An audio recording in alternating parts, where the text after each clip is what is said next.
السلام عليكم ورحمة الله وبركاته ودنا يتكبراتشو ተመልካቾቻችን እነሆ ጀማል አህመድ ሾው ጀምሯል ሰላምታችን በያላችሁበት ይድረሳችሁ ከኛ ጋር አብራችሁ እንድትቆዩ በአክብሮት እንጋብዛለን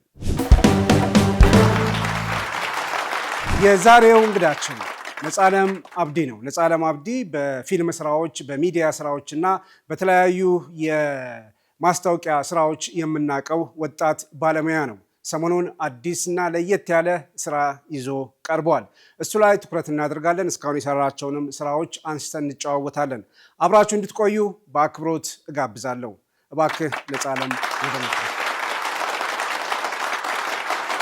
እንኳን ደህና መጣህ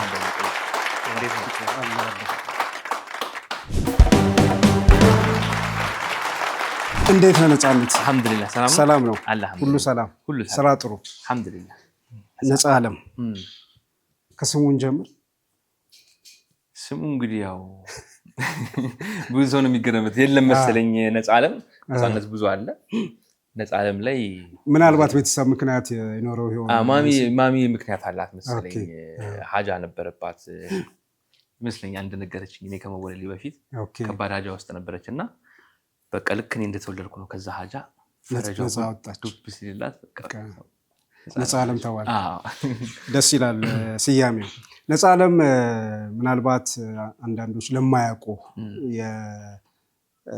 የፊልም የሚዲያ የማስታወቂያ ስራ ውስጥ ብዙ ነገር ሰርተሃልና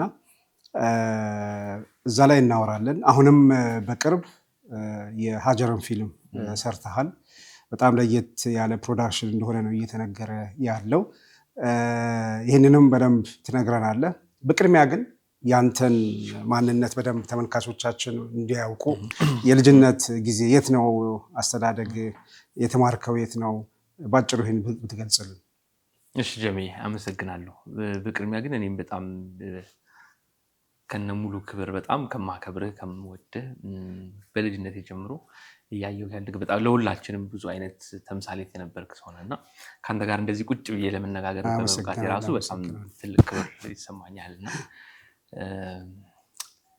እድገት ያው እዚሁ አዲስ አበባ ነው ያው እናንተን ያየን ያደግነው ያው የዘጠናዎቹ ማለት ነውና እድገት እዚሁ አዲስ አበባ ነው ያደግነው እንደማንኛውም ኖርማል ነው አሁን የት አካባቢ ነው ያደግከው ሰፈሬት ያደግኩት አስኮ አካባቢ ነው አስኮ ኦኬ ወልደት ወደ ተክለሃይማኖት አካባቢ ነው ተክለሃይማኖት ወደ አስኮ አስኮ አካባቢ ነው ያደግኩት ፍራንሲስኮ የሚባል ሰፈር አስተዳደጌ ላይ ያን ያህል ጋጠወጥ ባይሆንም ግን ይሄ አሁን ላሉት ልጆች ቤስት ኤግዛምፕል መሆን ይችላሉ ብዬ ማስብ ልጅ አለው እውነት ለመናገር ምናልባት አካባቢው ነው አካባቢው ሳይሆን አካባቢው ላይ እንደውም ትምህርት ቤት ላይ በተለይ ለትምህርት ቤት ለተማሪዎች ቤስት ኤግዛምፕል አይደለም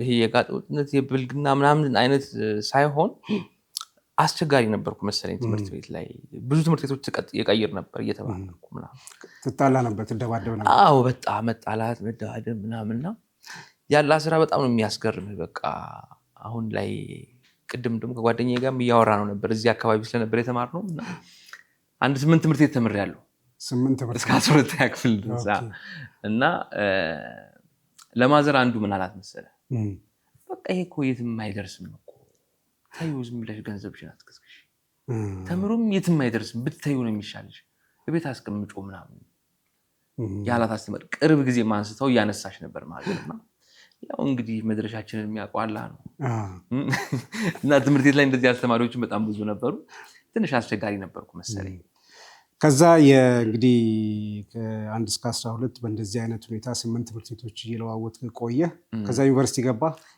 ገባው ወሎ ዩኒቨርሲቲ ገባው ወሎ ዩኒቨርሲቲ ቲያትር አርትስ ነው የገባሁት ግን ቲያትር አርትስ ተመድቤ አልነበረም የገባሁት እዚህ አዘር ሶሻል ነበር የደረሰኝ አዘር ሶሻል ደርሶኝ ወሎ ሄድኩኝ ከዛ ዛስ ድረስ ቲያትር ዲፓርትመንት ከዛ ቀጥታ ቲያትር ዲፓርትመንት መኖሩን ሳቅ ሄድኩኝና በቃ እኔ ቲያትር ነው መማር የምፈልገው አልኳት ለምን አልክ እንደዛ በጣም ነበር አሞደው ሞክሬ ግን አላቅም ነበር እዚህ ያለው እንዳልኩ በቃ ምንም ሚዲያ ላይ ምናምን ትምህርት ቤት ላይ ምንም ተሳትፎ አልነበረኝም በቃ ትምህርት ቤት ውስጥ ሁሉም ያቀኛል ግቢ ውስጥ ግን ደግሞ እንደዚህ እንቅስቃሴዎች ላይ አክቲቪቲ ላይ ምናምን የለውበትም ነበር ይመስለኛል በአስቸጋሪነት ነበር መሰለኝ። ቲያትር ሞክሬ ምናምን አክቲንግ ሞክሬ አላቅም፣ በጽሁፍም ምናምን ድርሰት ሞክሬ አላቅም ነበር። ግን አይ ነበር ቲያትሮች፣ ያው እዚህ በከተማ ልጅ ምናምን ስለሆንኩ ቲያትሮች አይ ነበር፣ ፊልሞች አይ ነበር፣ ሲኒማ ቤት እየሄድን አይ ነበር ምናምንና ያው ይመስጥሃል ምናምን። ከዛ ፊልሞች አይተመተ ስትነግራቸው ምናምን ለጓደኞች አላቆም ነበር ነው ውስጤ። ከዛ ግን እዛ ወሎ ዩኒቨርሲቲ ቲያትር እንዳለ ሳቅ ነው ራሱ የሄድኩት። የመማር ፍላጎቱ ነበርና እዛ ሄድኩኝና ለመጀመሪያ ዲፓርትመንት ሄዶቹ ጋር በቃ እኔ ቲያትር ነው መማር የምፈልገው አልኳቸው። እንዴ ቲያትር ነው የደረሰ አሉኝ። አይ ቲያትር አይደለም የደረሰኝ፣ ግን በቃ መማር እፈልጋለሁ ስላቸው፣ አይ ካልተመደብክ አይሆንም፣ ካልሆነ ደግሞ ለመቀየርም ከሆነ ደግሞ መጀመሪያ ያኛውን እዛ ጋር ተመዝግበህ ነው ከዛ ወደዚህ የምታደርገው በሬጅስትራር በኩል። አይ እኔ አልመዘገብም አልኳቸው። እዚህ እጠብቃለሁ፣ ይሄ ካልደረሰኝ ተመልሼ እሄዳለሁ። ወላሂ እንደዚህ ነበር ያልኳቸውና ሌሎቹ ተመዝግበው መጠባበቅ ጀመሩ። እኔ ሳልመዘገብ ቀጥታ እዛ ብቻ ማስታወቂያ መጠባበቅ ጀመርኩኝ። ከዛ ፈተና ነበረ፣ ያንን ፈተና ተፈተንኩኝ። ፈተናው ደግሞ ያው ስኪል አለ ወይ ናቹራሊ ትሆናለህ ወይ ለቲያትር የሚባለው ነገር ነው። ከአክቲንግ ጋር በተገናኘ የሆነች ነገር ነበረች። እሷን ሰራውኝ። የሆነ 4ኛዋ ስኮር ሆነችና ቲያትር ገባሁ። ሌላ ዓለም ማለት ነው። በቃ ሌላ ነገር ወደድከው? ከገባ በኋላ ቲያትር ዲፓርትመንትን ቲያትር ዲፓርትመንትን? አዎ እንዳሰብኩት አልነበረም እውነት ለመናገር። ያው አሁን ምንም እንትን አያስፈልገውም እና ለቀቅ ብዬ ስለነበር የተማርኩት እስከ 12ኛ ክፍል ድረስ እዛም ለቀቅ ብዬ ለመማር ነበር ቲያትር የገባሁት። ቀላልም መስሎኝ ነበር። ስለዚህ ብዙ ችግር የለውም፣ መዝናኛም ይሆነኛል። የምወደው ነገር ነው፣ ደስ እያለኝ በቃ ዘና ብዬ ቃላቶቹ በቃ ዘና ብዬ ለመማር ነበረ፣ ያን ነበር ያሰብኩት። ስገባ ግን ሌላ ቶታል ሌላ ቦታ ሄደህ መታገል ይቀላል ከድካሙ አንጻር ነው። ምክንያቱም አንድ ኮርስ ላይ አንድ ሴሚስተር ላይ 4-5 ኮርሶች ይኖራሉ። ሌላ ዲፓርትመንት ላይ ስትሄድ ኮመን ኮርሶች ናቸው የሚኖሩት፣ አንብበህ የምትፈተናቸው ምናምን ናቸው። 3 ክሬዲት አወር 4 ክሬዲት አወር ኮርሶች ናቸው በአንድ ሴሚስተር። አንድ ብቻ ኮርስ 4 ክሬዲት አወር ሊኖር ይችላል። ቲያትር ላይ ስትመጣ አንዱ ኮርስ ባለ 3 ክሬዲት አወሩ ፕሌይ ራይት ከሆነ 80 ፔጅ መጻፍ አለብህ። ያንን 80 ፔጅ ፋይናል ድራፍት ለማውጣት በየድራፍቱ ስቶሪ ይኖራል፣ ትሪትመንቱ ይኖራል፣ ፈርስት ድራፍት፣ ሰከንድ ድራፍት ምናምን ነው 400 ፔጅ መጻፍ አለብህ ለአንዲት ኮርስ። ከዛ ሌላ ኮርስ ደግሞ አለ፣ አክቲንግ ኮርስ ደግሞ ካለ 80 ፔጅ ደግሞ መሸምደድ አለብህ ሌላ። ኮመን ኮርስ ካለብህ ሌላ። ስለዚህ 5 ኮርስ እንደዚህ አይነት ሴሚስተሩን ሙሉ። ስለዚህ ከሁሉም ግቢ ውስጥ ከነበሩት ዲፓርትመንቶች በጠቅላላ ቢዚዎቹ እኛ ነበር። ግን አይመስልም፣ ለሌላው አይመስልም። አዎ ግን ምኑ መሰለህ እንዳይመስል የሚያደርገው ወደው ነው የምትማረው። ይሄ ኦቨርሎዱን ኢንጆይ ነው የምታደርግበት፣ ሪሄርሳሉን ኢንጆይ ነው የምታደርግበት። ሌሎቹ ተኝተው ሲያድሩ እኛ አዳራሽ ውስጥ ፕሮዳክሽን ስንሰራ ነው የምናድረው። ከዛ ቀን ደግሞ ክላስ ትገባለህ፣ ትመለስ ኮርስ አለ። ከሰዓት ደግሞ ሌላ ኮርስ አለ። ከዛ የምትጽፈው ደግሞ አለ ሌሊት ላይ እስከ 6 ሰዓት፣ ከ6 ሰዓት በኋላ ፕሮዳክሽን ትሰራለህ። 24 ሰዓት ሩቲኑ የዛኔ ነው የተጀመረው እና ቀላል አይደለም፣ ከባድ ነው። ስለዚህ በዚህ ሁኔታ ጨርሰህ ወጣ ትምህርቱን? አዎ 4 ዓመት ጨርሰህ። አልሐምዱሊላህ። ከዛ በኋላ ወደ ቲያትሩ ዓለም ነው የገባኸው ወይስ ሌላ መስክ ላይ ገባህ? ወደ ቲያትሩ ዓለም ብገባ ደስ ይለኝ ነበር መጀመሪያ ላይ፣ ግን ያው አላህ አላሉ።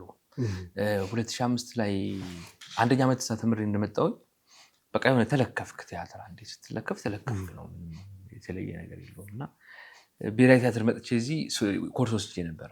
እዛ ብሔራዊ ቲያትር ኮርስ ስንወስድ 2005 ላይ ስልጠናዎች ያሰለጥኑ ነበር። የክረምት ስልጠና ተፈትነህ ነው የምትገባው። እና እዛ ገብቼ አሁን ላይ ትልልቅ ኢንዱስትሪ ላይ በአክቲንግም፣ በተዋናይነት፣ ደራሲነት፣ በአዘጋጅነት ተሰማርተው የሚገኙ ትልልቅ ልጆች አሉ። እና ከእነሱ ጋር ነው ስልጠናውን የወሰድነው። እነሱም አብረን ነበር የሰለጠነው። እና እዛ ስልጠና ላይ የአክቲንግ ስልጠና በቃ በጣም የሚገርም ነው። ጌትነት እኔው ነበር ዝግጅት የሚያስተምረን፣ ሳሙኤል ተስፋዬ ነበር አክቲንግ የሚያስተምረን፣ መሰረት ህይወት፣ ተስፋዬ ገብረሃና ነበሩ ያስተማሩና እነሱን እዛ ጋር ማየት ራሱ በእነሱ መማር ራሱ ትልቅ ነገር ነበር። በቃ ተለከፍኩ። ብሔራዊ ቲያትር ነው ስወጣ የምገባው ምናምን አልኩኝ። በቃ ብሔራዊ ቲያትር ገብቼ በቃ እዚህ መድረክ ላይ ሳልተቡኝ በጽዳትም ቢሆን እዚህ ነው መቀጠር የምፈልገው ምናምን እል ነበር። ከዛ በኋላ ሰከንዲር እዛ ቤት ከሄድኩ በኋላ ግቢ ከሄድኩ በኋላ በቃ ተዋናይ እንደመሆን ነበር የማውቀው እስከ መጨረሻው ድረስ ትወና ውስጥ ብቻ። ከዛ ፕሮዳክሽን ሲመጣ ቀጥታ ትወና ነበር የሚይዘው። እንትን ሲመጣ ትወና ብዙ ተውኔቶች ሰርተናል። ኤዲፐስ ዘ ኪንግ፣ ሃምሌት፣ ቅድስት ከካናዳ ብዙ ይሄ ብሔራዊ ቲያትር ማለት ነው። ኖ ግቢው ላይ ኤክስፐሪመንታል የሆኑ ስራዎች ምናምን የኮርስ ማሟያ ስራዎች ግቢ ላይ ስንገባ እዚህ ብሔራዊ ቲያትርማ የክረምት ኮርስ ስልጠናውን ወሰድንና ግራጁዌሽን ነበረ። የእቴጌ ጣይቱን ነበር የሰራነው። የጌትነትን ያውን ረድኤት ተረፈ ነበረች ገጣሚ አወቃታ እሷ ነበረች ጣይቱ። እኔ ኮንታንቶሎኒ ነበር ጣሊያን ላይ የሰራሁት እና ማሚ መታ ነበር ምርቃቱ ላይ እና የ3 ወር ስልጠናው ማብቂያ ነው። ትምህርቱ አለ። ከዛ በኋላ ሽልማት ስነ ስርዓት ተብሎ የደረጃ ተማሪ ተብዬ መድረክ ላይ ተጠርቼ ተሸለምኩኝ።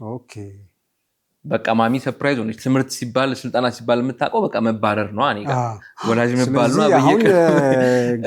ጋብዘህ እዚህ በክብር ስትሸለም ስታይ በጣም ሰርፕራይዝ ሆነችው። በቃ ማለት ትምህርት የሚባል ነገር ለእኔ እንዳልተፈጠረ ነበር የምታውቀው። ለካ የሆነ ግጥምህን ስታገኘው ነው ምንድነው የምትማረው፣ ምንድነው ከአንተ ጋር የሚሄደው ይመስለኛል። እዛ ላይ ጎበዝ ያልነበርኩበት እና እዚህ ጋር ሲመጣ ተሸልም የቤት ስገባ ማታ ላይ ለመጀመሪያ ጊዜ በህይወት ተሸለምኩ ግን አውቀዋል ምናምን አለችኝ።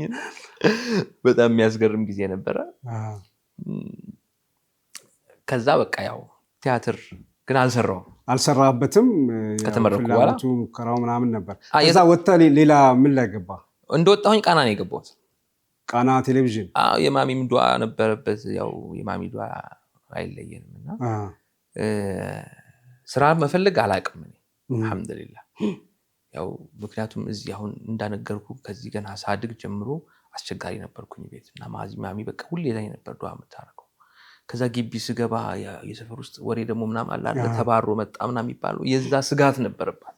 ቀን ከሌት ነበር ዱዓ የምታደርግ የነበረው። እንደው የሌት ተባሮ መጥቶ እንደው ሰፈር ውስጥ ምንድነው እንደው ምን ሸጬ ነው ወደ ውጭ ምልከው ምናምን ሁላ ሐሳብ ውስጥ እርግጠኛ ነበረች እና በቃ ግን አላህም ላይ እርግጠኛ ነበረች። ዱዓ ታደርግ ነበር። እዛ ሄጄ ሰቃይ ተማሩ አላውቀውም በምን አይነት ነው እንዳልኩ ትምህርቱ ቀልዶ አይደለም፣ ቀላል አይደለም፣ ከባድ ነው ምናምን። እዚህ እንትን ስለ ነበር እዛ ሌላ ሰው ግቢ ላይ ይገርማችኋል። ግቢ የሚያውቁኝና እዚህ እስከታች የሚያውቁኝ ተማሪዎች ሲገናኙ ይሄኛው የሚያወራው ሌላ ነው፣ ይሄኛው የሚያወራው ሌላ ነው። አንድ ቀን አጋጥሞኛል። የግቢ ጓደኛዬና እዚህ ደግሞ ጓደኛዬ አንድ ላይ ተሰብስበን ቁጭ ብለን ይሄኛው ስለኔ የሚያወራው ሌላ ነው፣ ይሄኛው ስለኔ የሚያወራው ሌላ ነው። ይሄኛው በጣም ጎበዝ እንደሆንኩ ነው የሚያውቅ። ግቢ ላይ አንድ ብሎ ጀመርና እዛ ላይ በጣም ዱዓ ታደርግ ነበር። ማዘር ዩኒቨርሲቲ ላይ ከገባሁ በኋላ እንዳልጫር ነበር። ይመረቃል ብላ አላስበችም ነበር። ከዛ ተመረኩኝ። ከዛ ልመረቅ አካባቢ ደግሞ እየመጥቼ አብሽሩ በቃ እንደ በፊቱ አይደለም ምናምን አልኳት። በጣም በቃ እንትን ነው ምናምን ይላል። ተረጋጋች እንደማልባረር አወቀች። ከዛ በኋላ ግን ደግሞ ሰፈር ውስጥ ብዙ ሰዎች ተመርቀው የዛን ሰዓት ደግሞ ኢሹ ነበረ ገባ። ይሄ 70-30 በተባለበት ሰዓት ነው። 2005 ነው ግቢ ጆይን ያደረኩት። 2008 ላይ ነው ግራጁዌት ያደረኩት። ከዛ ተመርቄ ከመጣሁ በኋላ የዛን ሰሞን 70% ናቹራል 30% ሶሻል የተባለበት የኛ ባች ላይ ነበር የጀመረው እና ተመርቀው ወጥተህ ስራ ማግኘት ከባድ ነበር በዛ ሰዓት። ከዛ የሰፈር ውስጥ ደግሞ ወሬ አለ ማለት ተመርቆ ወጥቶ ወይ ቁጭ አለ እኮ ምናምን የሚባሉት ለዛ ደግሞ ዱዓ ማድረግ ጀመረች ማለት እንደው ተመርቆ ይሄ እንደተመረቀ እንደወጣ አንድ ውጪ ላቆ ይሆን ምናምን ትላለች። እኔ ግን የሆነ እርግጠኝነት ነበር እንደወጣሁኝ ስራ እንደምገባ። እሑድ ተመረኩኝ። እዛ ረመዳን ላይ ነበር እንደውም ግራጁዌሽኑ ምን ማሚ መጣው ነበር እዛ አብረን አፈጠርን። ከዛ እሑድ ተመረቅን። ሰኞና ማክሰኞ ክሊራንስ ጨረስኩኝ። ያው የዱዓን ነገር ነው ማለት እንግዲህ ሰኞና ማክሰኞ ክሊራንስ ጨረስን። ሮብ ቴምፖ ተቀበልኩኝ። ከዛ ሐሙስን እዛው ዘና አለን ከጓደኞቻችን ጋር ሀይቅ ሄድን። ጁምዓ ነው ወደዚህ የመጣሁት ወደ አዲስ አበባ። ጁምዓ ወደዚህ የመጣሁኝ ገና ደብረ ሲና ይሁን ምናምን ስንደርስ በባስ ነበር የምንመጣውና ስልክ ተደወለልኝ። እዚህ ቃና ከኔ አንድ ሲኒየር ሆኖ የገቡ ልጆች ነበሩ። ቃና አዲስ ማስታወቂያ ወጥቷል እንደዚህ እና ፈተናው ነገ ነው እንመዝግብህ እንዴት ነው ምናምን አሉኝ። እናስመዝግበው ይሄ ከፈተናው ቅዳሜ ነው እና በጣም ብዙ ሰው አለ። ምን ያክል ሰው አለ ምናምን ስላቸው 439 ሰው ምናምን አሁን ባስመዘግበ 439ኛ ነው አሉ። አስመዝግቡኝ አልኳቸው። ተመዘገብኩ። ከዛ ጁምዓ እዚህ መጣሁ 7-8 አካባቢ ገባሁ ቤት። ከዛ ቅዳሜ ጠዋት ሄድኩ ተፈተንኩ። እውነትም 439ኛ ላይ ነው ስም ያለው ከኔ በፊት ያለ ጠበቅን ተፈተንኩኝ 15 ሰው ነበር የሚያልፈው ከ15ቱ አንዱ ሆኜ ሰኞ ስራ ጀመር ተባልኩ ቅዳሜ ተፈተነ ሰኞ ቅዳሜ ተፈትኜ እሁድን ነው ማለት ነው ስራ አጥቼ የተቀመጥኩት አንድ ቀን ከምርቃት በኋላ እሁድን ብቻ ነው ከምርቃት በኋላ እሁድን ብቻና የማሚዱ አይገርመኛል ማለት ከምን እንዳነሳኝ ምን ላይ ቃና በምን ሙያ ተቀጠርክ? ደቢንግ ነበር የተቀጠርኩት። በደቢንግ ማለት በድምጽ ዳቢንግ ማለት ድምጽ ይሄ ቮይስ አክቲንግ ነበር የተቀጠርኩት። ያ ቮይስ አክቲንግ ስትገባ ግን በተለያዩ አይነት መስኮች ላይ ትሰራለህ። ዳይሬክትም ታደርጋለህ፣ ቮይስ አክቲንጉን ኤዲቲንግም ትሰራለህ፣ ሪኮርዲንግም ታደርጋለህ። ሁሉም ላይ ነው እዛው ዲፓርትመንቱ ላይ ያሉ ስራዎችን ትሰራለህ። በዛ ውስጥ ግን ደግሞ በጣም በሚያስገርም ሁኔታ ከኔ በፊት የገቡ ልጆች አሉ። ዘግይቼ ነው የገባሁት 8 ወር አካባቢ ከተጀመረ በኋላ እና ያላ ስራ እንግዲህ የእድገት ደግሞ አግኝቼ ከዛ ደግሞ ሌላ ፕሮዳክሽን ዲፓርትመንት ደግሞ ገባሁ። ለ9 ሰዎች ነበር እድገት የመጣው ከ9 ሰዎች አንዱ ሆንኩ። ኦኬ እና ምንም በኔ ነው የማስበው የተለየ ጥረት ኖሮ አይደለም። ኦልሞስት 80 ምናምን ሰዎች አሉ ካላ የመጣ ነው የተለየ ነገር የለም። በጣም በትልቅ ኳሊቲ ፊልምን ተማርኩ።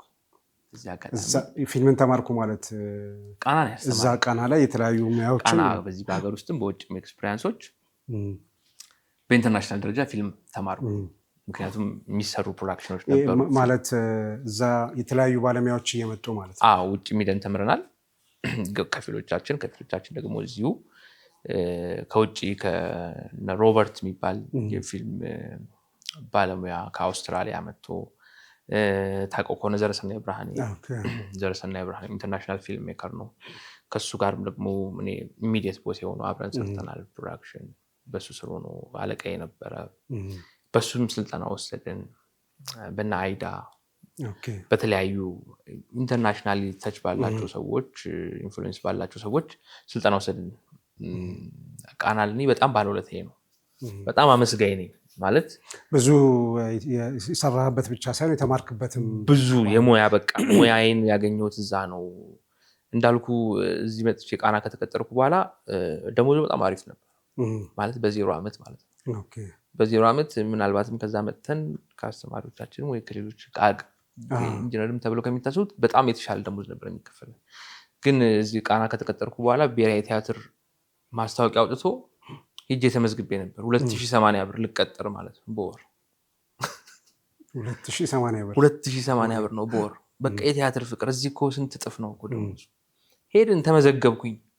ከዛ ልቀጠር ፈተና ላይ ሄድኩኝ። ተዋናይ 1 ተዋናይ 2 ተዋናይ 3 ተዋናይ 4 የሚባል እርከን አለና ተዋናይ 1 8ኛ ክፍል ነው የሚገባው።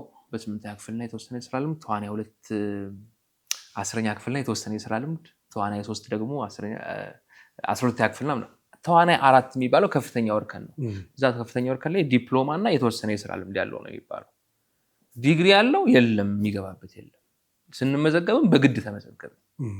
በግድ የነበሩ ሰዎች አሁን ያውቁታል ይሄ እንትን ስልና በቃ ተዋናይ 4 ላይ መዝገቡ ተባለ። እዛ ተገባ። በጣም ብዙ ሰው አለ እንግዲህ ብሔራዊ ለመቀጠር የሚኖረው ሰው አስበውና ግቢ ውስጥ ገና ሲያዩ አመራሮች መጡና ውጡ ዲግሪ ያለው አንፈልግም ተባለ። ምክንያታቸው ምንድነው? በመማርህ እንደዚህ አፍረህ ታውቃለህ። እዛ ሌሎቹ እየሳቁበት 8ኛ ክፍልና 10ኛ ክፍል ላይ የተመዘገቡት ውጡ ተብለህ እንግዲህ አንገትህን ደፍተህ ከግቢ ትወጣለህ። በጣም ልብ ይሰብር ነበርና 7 እና 8 የቲያትር ዩኒቨርሲቲዎች ነበሩ የዛን ሰዓት። 7 እና 8 መንግስት ከፍሎ የሚያስተምራቸው ዩኒቨርሲቲዎች መንግስት እየበላ እያጠጣ ካስተማረ በኋላ የመንግስት ተቋም አልቀጥረህም ካለ አገሪቷ ላይ ባለው 2 ቲያትር ቤት የት ነው የምትሄደው? አላህ ብሎ እኔ ቦታ ይዣለሁ እንጂ ከባድ ነበር። ግን የዛኔ የልብ ስብራቱን አላህ ለኸይር ይመስለኛል። ምክንያቱም ለምን መሰለህ ቲያትር የሚባል ነገር አስጠላኝ። ማለት ይሄ የሆነ ቆረጠኝ። በብሔራዊ ቲያትር ማለፍ ደበረኝ። ማለፍ ራሱ ቲያትር ገብቼ ምናምን ማየት አስጠላኝ። የጀመርኳቸው ፕሮጀክቶች ነበሩ በቲያትር ከኢስላሚክ ስቶሪ ጋር በተገናኘ ግቢ ያለው ገና 2007 እና ያንን በቲያትር ነበር እሰራዋለሁ ብዬ ማስበው ነበር። ቲያትር የሚባለው ነገር አስጠላኝ። እዚህ ጋር ደግሞ ቃና ገባው። አሪፍ ሆነ። እዛም ደግሞ በቃ አክሴፕታንሱ ከዛ በኋላ እድገት አገኘውና እንዳልኩ ፕሮዳክሽን ላይ ተማርኩኝ። ከዛ ፊልም ሰራሁ። ፊልም የሚባለውን ነገር ደግሞ ወደድኩት። እዛ ቲያትሩ የተወሰነች እንትን ብሎ ወደ ፊልሙ ዓለም ገባ። ያ ባይሆን ኖሮ እኔ በቃ ቲያትር ላይ እዛው መድረክ ለመድረክ ነበር። እንመለሳለን።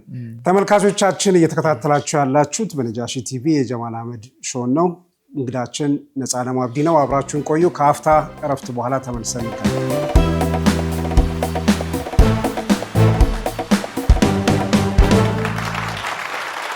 ተመልካቾቻችን ተመልሰን ተገናኝተናል። እንግዳችን ነፃለም አብዲ ነው። ቆይታችን ይቀጥላል። ነፃለም ቀደም ሲል ስለ ቲያትር ፊልም ላይ የተለያዩ ስልጠናዎችን ማግኘትህን ነገርክን። ነገር ግን ያንተ ፍላጎት ቲያትር ላይ መስራት ነበር። ቲያትሩ ደግሞ ተምረህበታል፣ ዲግሪ አግኝተህበታል። ነገር ግን ለመቀጠር ያልቻልክበት ሁኔታ፣ ያፈርክበት ሁኔታ በዛ ያንን ትምህርት በመማር ያዘንክበትን ሁኔታ እየነገርከን ነበር። አሁን ወደ ፊልሙ ዓለም ገብተሃል። ፊልም ስንል ምን ማለት ነው? ምን አይነት ስልጠናዎችን የወሰድከው? የነገርከን ነገር አለ። ግን በአጠቃላይ ተመልካቾቻችን እንዲሆን የፊልም ጥበብ ሲባል ምንን ነው መግለጽ የሚችለው? ምንን ነው ማሳየት የሚችለው? ምን ያህልስ አቅም አለው? አንድን ሀሳብ፣ አንድን ስሜት እና ከመጽሐፍ ከሚዲያም ከሌሎች የግንኙነት መስኮች አንጻር እንዴት ነው የምትገልጸው ፊልምን? ፊልም ያው ህይወት ነው። የህይወት አንድ አካል ነው። ለኔ አሁን ለምሳሌ የህይወት አንድ አካል ነው። እዚህ ውስጥ ሁሉም ነገር አለ አይደል? ሁሉም ነገር ፊልም መሆን ይችላል። አሁን ትልልቅ ስኮላሮች ምን ይላሉ መሰለህ? ጎበዝ ጸሐፊ እንጂ የሌለው ለፊልም የማይሆን ሀሳብ የለም ይላሉ። ይሄኛው ኩባያ ለፊልም ሀሳብ ይሆናል፣ ወደ ፊልም ትቀይረዋል። ለምሳሌ ፊልም ስትማር ስክሪፕት አጻጻፍ ዘዴ ስትማር ስክሪፕት አጻጻፍ ዘዴ የራሱን የቻለ ስትራክቸር አለው። ፊልም የሚባለው ሀሳብ ምንድን ነው? አንድ ኖርማል መደበኛ ህይወቱን እየኖረ የነበረ ገጽ ባህሪ ወይ ደግሞ መደበኛ ህይወት አለ። ያ መደበኛ ህይወት ይቀየራል፣ ወደ ሌላ አይነት ህይወት ውስጥ ይገባል። ከዛኛው ህይወት እንዴት ይወጣል ወይም ደግሞ እንዴት ከገባበት ነገር እንዴት ሙሉ ለሙሉ ያጠፋል ወይ ደግሞ ሰርቫይቭ ያደርጋል የሚለው ነገር ነው። በቃ ሁሉም በካራክተርም አድርገው በእቃም አድርገው ምናምን። ስለዚህ ይሄ እቃ አለ፣ ይሄ ሊሰበር ነው የሚለው ነገር ይሄዳል እና ፊልም ሙሉ ህይወት ውስጥ አለ ብዬ አስባለሁ። ከዚህ በተጨማሪ ለህይወታችንም ወሳኙ ነገር ነው ብዬ አስባለሁ። ለምሳሌ ብዙም ኢልም የለኝም ዲኑ ላይ እና በገባይ ልክ ግን እኔን በጣም ሳቲስፋክሽን የሚሰጡኝ ነገሮች ብዙ አሉ። ለእኔ ነው ለሰው እንደዚህ ኤክስፕሌን ላደርጋቸው የምችሏቸው ነገሮች ላይሆኑ ይችላሉ። እኔ ግን በጣም ሳቲስፋክሽን ማገኝበት የምደሰትበት ውስጤን ከአላህ ጋር ግንኙነት ሳደርግ እንዴን ደግሞ ሳነብ ምናምን እምነቴ ላይ አልሐምዱሊላህ ለራሴ በጣም ሴፍ ነኝ። ለሰው ግን እንትን ላይል ይችላል። ግን አንድ ሀዲስ አለ አይደል? የእስልምና መሰረቶች አሉ አይደል? የኢማን መሰረቶች እና እነሱ የወረዱበትን ሁኔታዎች ኖቲስ አድርጋቸዋል። ረሱል ሰለላሁ ዐለይሂ ወሰለም ቁጭ ብለው ነበር ከሰሃቦቻቸው ጋር። ከዛ ጅብሪል አለይሂ ሰላም መጣ። ጅብሪል አለይሂ ሰላም መጣና ነጭ በነጭ ለብሷል። ሰሃቦቹ አላወቁት። ረሱል ሰለላሁ ዐለይሂ ወሰለም ቁጭ ብለዋል። ከዛ ጅብሪል አለይሂ ሰላም መጥቶ ጉልበታቸውን ከረሱል ጉልበት ጋር ጉልበቱን ገጥሞ ብርክክ ብሎ ቁጭ አለ። ሁሉም አላወቁትም፣ ግራ ተጋብተዋል። ረሱል ሰለላሁ ዐለይሂ ወሰለም አውቀውታል። የእስልምና መሰረቶች ምንድን ናቸው ጠይቃቸዋል። ከዛ እሳቸው ይመልሳሉ። የኢማን መሰረቶች ይመልሳሉ። ከዛ አንድ ጥያቄ ያስከተልና እርግጠኛ አይደለሁም ምን እንደሆነ። ከዛ የቂያማ ቀን መቼ ነው ብሎ ይጠይቃቸዋል። እሱን ጠያቂው ማያውቀውም ወይ ደግሞ ብለው ብቻ የሆነ መልስ መለሱለት። በጣም ከዛ ሄደ። በጣም ተገርመዋል ሰሃቦቹ በጣም። ከዛ ምንድነው ማን ነው ይህ ሰው? እንዳያውቁትም አናውቀውም እንዳይሉ መጥቶ ደግሞ እንደ ቅርብ ሰው ነው ከረሱል ሰለላሁ ዐለይሂ ወሰለም ጋር ቁጭ ያለው። እንትና ነው እንዳይሉት ደግሞ አያውቁትም። ማን ነው አሏቸው። ማን ነው? ጅብሪል አለይሂ ሰላም። ከዛ በጣም ተገረሙ። እዚህ ውስጥ አሁን እኔ የማይበት አንግል ኦር ደግሞ መታየት ሁሉም ማየት የሚችለው አንግል አለ ብዬ አስባለሁ። this is performance የተደረገው እዚህ ጋር። ምክንያቱም ለዲንህ መሰረት የሆኑት ትልልቅ ነገሮች የተነገሩበት መንገድ በምንድን ነው? ፐርፎርም በተደረገ ሁኔታ ነው። ረሱል ሰለላሁ ዐለይሂ ወሰለም ሳያውቁት ቀርተው ነው ጅብሪል አይደለም። ጅብሪል መሆኑን አውቀዋል። ግን አንተ ጅብሪል ነህ አላሉትም። እዛ ማስተላለፍ የተፈለገው መልእክት የነሱ እዛ ጋር እንደዛ መሆን ሳይሆን የረሱል ሰለላሁ ዐለይሂ ወሰለምና የጅብሪል ለሰሃቦቹ ነው አይደለ? ሰሃቦቹ አይምሮ ውስጥ እንዲቀር ነው የተፈለገው። ስለዚህ በምን አይነት ሁኔታ ነው ያስቀሩት? በወህይ ብቻ መውረድ ይችል ነበር እኮ አይደል? ለምን በወህይ ብቻ አልወረደም? ለምን ጅብሪል መምጣት አስፈለገው? ለምን ፐርፎርም ማድረግ ፈለጉ? መሰረታዊ የሚባለው ሐሳብ ሰሃቦቹ ላይ እንዲደርስ የተደረገው በዚህ ሁኔታ ነው። ስለዚህ እንደዚህ አይነት መሰረታዊ የሆኑ ነገሮች ከአይምሮ ሊጠፉ የማይችሉ ወይ ደግሞ በደንብ አንኳር የሆኑ ነገሮችን መተላለፍ እንዲችል this is performance። ይሄ የኔ አረዳድ ነው። እንግዲህ በጣም ብዙ ሰዎች ላይስማሙ ይችላል፣ አላቅም። እኔ ግን አምኜበት የምኖርበት የኔ ህይወት ነው የተናገሩት፣ የኔን ፍልስፍና በዚሁ በእስልምና ውስጥ ማለት ነው። እና ይሄ ነው እኮ በቃ ፊልም የምታሳየው አይደል? ምንድነው የምታስተላልፈው ነው። ኦፍኮርስ በጣም ብዙ መስመር የለቀቁ ነገሮች አሉ። ግን ለምንድን ነው የምንጠቀምበት ነው? እንዴት ነው የምንጠቀምበት? ምንድን ነው የምናስተላልፍበት ነው? ሁሉ ነገር ተሰጥቷል እኮ አይደል? ከዛ ደግሞ ገደብ አለው። ለምሳሌ በሞስት ምድር ላይ ፎርኤቨር የማይበላሽ ግን ደግሞ መድኃኒት ምንድን ነው? ማር ነው አይደል? ፎርኤቨር አይበላሽ። የሚገርም የአላህ ስጦታ እኮ ነው ለሰው ልጆች። ከንብ ተገኝቶ የማይበላሽ ማር፣ ከማሩ ደግሞ በጣም የሚጣፍጥ መድኃኒት። አያስገርምም? ያስገርማል። ግን አንተ ከፈለክ እንደዚህ ልሰት በለዋል ማሩ። ይሄ ትልቅ ያላህ ስጦታ ነው። ከዛ ደግሞ ዳቦ ላይ ትቀበዋለህ አይደል? ይቻላል፣ እሱም ይፈቀድልሃል። ከዛ ብርዝ ታደርገዋለህ፣ ብርዙንም ትጠጣለህ። 3 ቀን ሲያልፍስ ከምር ይሆናል። ክልክል ነው ለአንተ። ምን ድረስ ነው የምትሄደው ነው። ፊልም ላይ ሌሎች ስራዎቻችን ላይ ማምጣት ትችላለህ። ለምንድን ነው የምትጠቀምበት? ከባህር ብዙ ስራዎች የሉንም እንዴ? አርሳ ላይ የፈጠረው ሪቮሉሽን ቀላል ሪቮሉሽን ነው። ስንቶቻችን ሲራን ማንበብ ማንችል ማለት በተለይ በዚህ ትውልድ ብዙዎቻችን አንባቢ ትውልዶች አይደለንም። ካላነበብን ታሪኮቻችን እንዴት ነው የምናስተላልፈው? እንዴት ነው የምንነግረው? መሰረታዊ የሚባሉ ሀሳቦቻችን እሴቶቻችንን የምናስተላልፍበት ብዙ መንገዶች አሉ። ከዛ ውስጥ ዋነኛው ፊልም ነው ብዬ አስባለሁ እና በጣም ደስ እያለኝ የምኖርበት ህይወት ነው። ጥሩ አድርገን የገለጽከው የፊልም አቅም፣ የፊልም ጉልበት አሁን በነገርከኝ መልኩ የተለያዩ አሁን በእስልምናም ውስጥ በሌላም ታሪክ ውስጥ ያሉ ጉዳዮች ለማስተማሪያነት ልንጠቀምበት እንችላለን። አንድን ህይወት ከመግለጽ አንጻር ከፍተኛ አቅም አለው እና ነገር ግን እየተጠቀምንበት አይደለም የሚል አረዳድ ነው አንተ ጋር ያለው።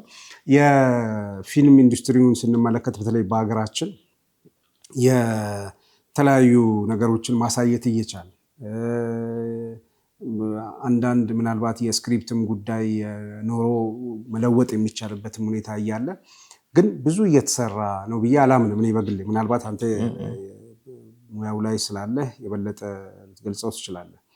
የፊልም አቅም በሀገራችን ምን ያህል ተጠቅመንበታል? የፊልም ኢንዱስትሪው ምን ያህል አድጓል? አሁን ከገለጽከው ይሄ ትውልድ የማንበብም አንዳንድ ነገሮችንም በደንብ የመጠቀም እጥረቱ እንዳለ ሆኖ ፊልም የተሻለ አቅም አለው ከማሳየት አንጻር እና ታሪኮቻችን መሰራት ባለባቸው ልክ እየተሰሩ አይደለም በፊልም። ምክንያቱ ምን ይሆን? ምክንያቶቹ ብዙ ናቸው። ያለውን ነገር ማውራት ነው የሚቀለው። ምክንያቶቹ በጣም ብዙ ናቸው። ፊልም እየተሰራ አይደለም። እንደ ኢንዱስትሪ ተጀምሯል ማለትም ይከብዳል። እንደ ሀገርም ደረጃ ነው የምልህ። እንኳን እንደ ኢስላሚክ ሶሳይቲ ኢስላሚክ አርቱ ላይ አለ ለማለት ከባድ ይመስለኛል። ገብቼ ባላውቀው በደንብ ባላየው። እንደ ሀገርም ግን ከባድ ሁኔታ ነው ያለው። የሲስተም ችግር አለ። ችግሮቹ ብዙ ናቸው። እየተሰራበት አይደለም። ትልቅ ደግሞ አቅም ግን አለ። ኦፖርቹኒቲ አለ። ያንን አቅም እንግዲህ ሁሉም በየድርሻው እንደየፈለገው መንገድ እየተጠቀመው ነው። እንደ ሙስሊም ደግሞ ምንም አልተጠቀምንም፣ ጭራሽ እየተጎዳንበት ነው ያለው። እንደ ሙስሊሙ ማህበረሰብ ነው የምልህ። ሌላው ማህበረሰብ እየተጠቀመበት ነው። እንደ ኢንዱስትሪ ግን በጣም አትራፊ የሆነ አሁን ባለውም ደረጃ ነው የምልህ አትራፊ የሆነ እንደ ዓለምም በጣም ስኬታማ የሆነ ደግሞ ውስጥ በጣም ተወዳጅ የሆነ ከኢንተርቴንመንት ዘርፎች ውስጥ በጣም ትልቁን ቦታ የሚይዝ የፊልም ወይም ደግሞ የድራማ ኢንዱስትሪ በጣም ሀይ ነው። እንዳጋጣሚ ሆኖ ደግሞ ልክ እንደ አሁን የሆኑ ሀገሮች ነዳጅ ጨርሰዋል ይባላል አይደል? በቃ አላቸው ማሽኑ ምናምን ተክለውታል ምናምን፣ ግን ነዳጁ እያለቀ ነው ይባላል። ሌላው ዓለም ላይ ያለው ነገር እንደዛ ነው። ፊልም በቃ ማሽነሪው አለ፣ ፕሮዳክሽኑ አለ፣ እውቀቱ አለ፣ ሁሉ ነገሩ አለ። ነዳጁን ማውጣት የሚችለው ነገር ግን እያለቀ ነው። ሶርስ ነዳጁ ስቶሪ ጨርሰዋል። እኛ ጋር ደግሞ በሽ ስቶሪ ነው ያለው። ገባህለ? ማቴሪያሉ ነው ያለው እና ያንን ነዳጅ ቆፍረው የሚያወጣው ነው የጠፋው አሁን እኛ ሀገር ላይ። ከኢኮኖሚ አንጻር በጣም ሀገሪቷን መለወጥ የሚችል ከባለሙያ አንጻር፣ ከስራ ጋር በተገናኘ ከታሪክ አንጻር፣ ከቱሪዝም አንጻር በጣም መስኩ በጣም ብዙ ነው። ታሪክን ከማስቀጠል አንጻር የጠፉ ነገሮቻችን እሴቶቻችን የምታስቀጥልባቸው በጣም ብዙ መንገዶች አሉት ብዬ አስባለሁ። ፊልም ግን ጭራሽ አልነካ ነው፣ አልተጀመረም። ኢንሻአላህ እንጀምረዋለን። ምን ይሆን? እኔ አሁን እንዳልከው የሚያስቀኑ ነገሮች አሉ። ለምሳሌ በቱርክ ላይ የሚሰሩ ፊልሞች አሉ።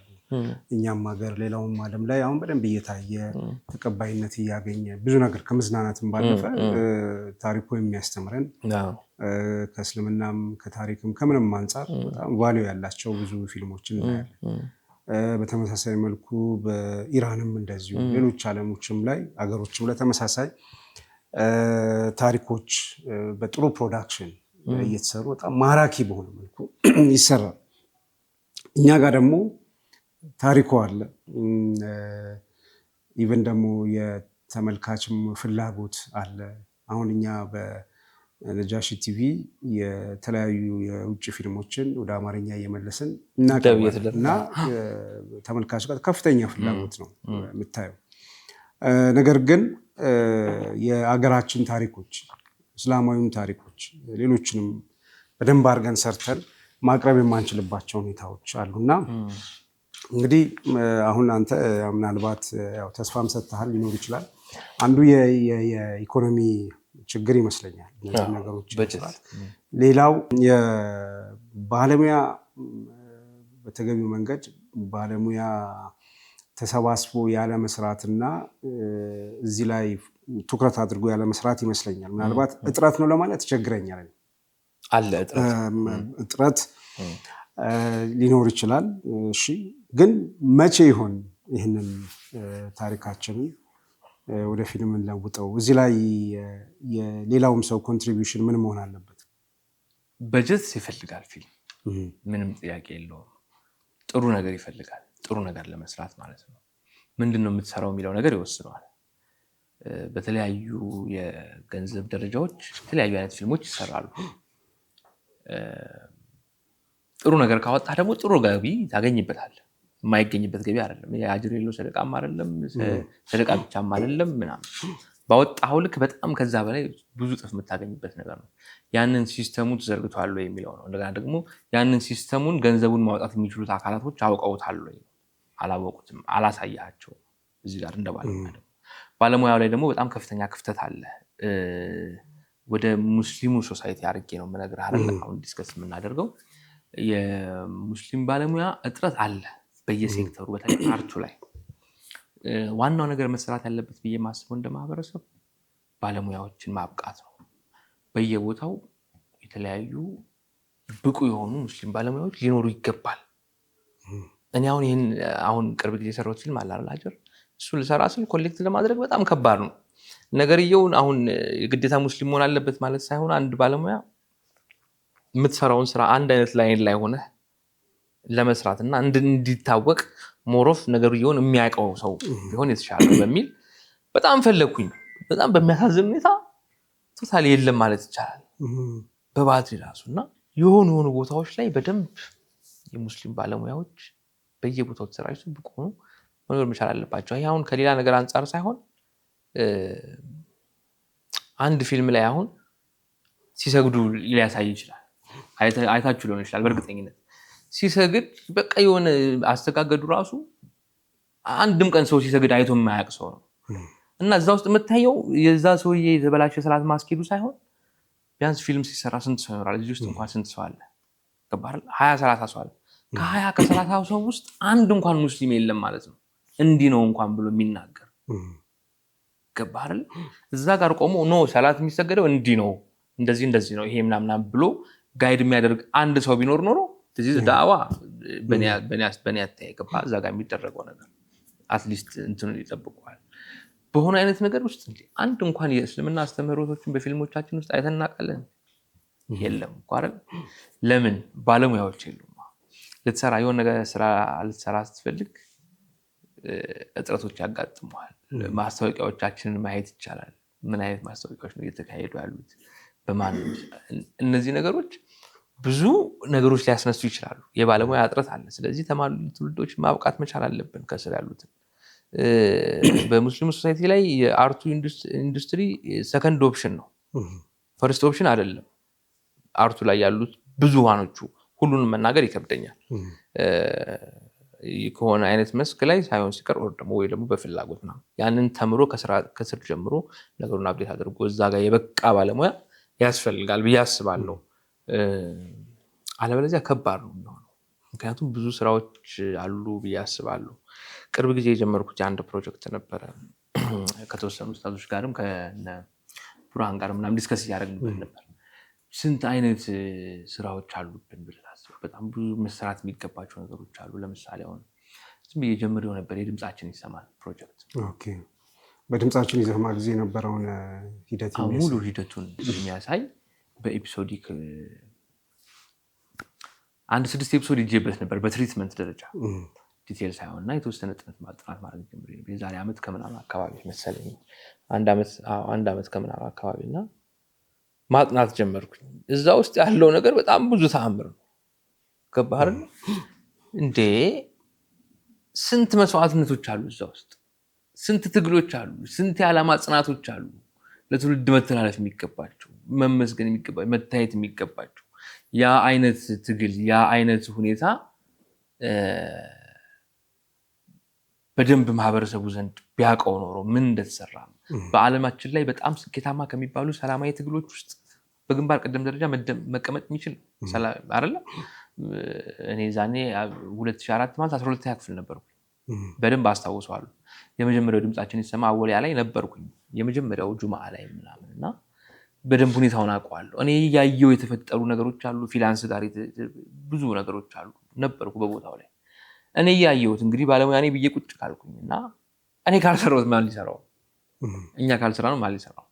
ትላንት ያሳለፍከው ነገር እንኳን ዛሬ እኮ አንተ ስትናገረው ተቀይሮ ነው እየተደረሰ ያለው አይደል? የድምጻችን ይሰማ ላይ የነበሩ ነገሮች እኮ አሁን ተቀይሮ ብዙ ነገር በቦታው ላይ እንዳልነበርክ ተደርጎ ታሪኩ እየተዛባ እየሄደ ነው አይደል? እዚህ ጋር ያሉ ሰዎች ኃላፊነት የለብንም ብለህ ታስባለህ? ለመስራት ምንድን ነበር የቸገረ? እሱን ለመስራት በቃ ለመስራት በራስህ የሚሰራውን ነገር እኮ ትሰራዋለህ።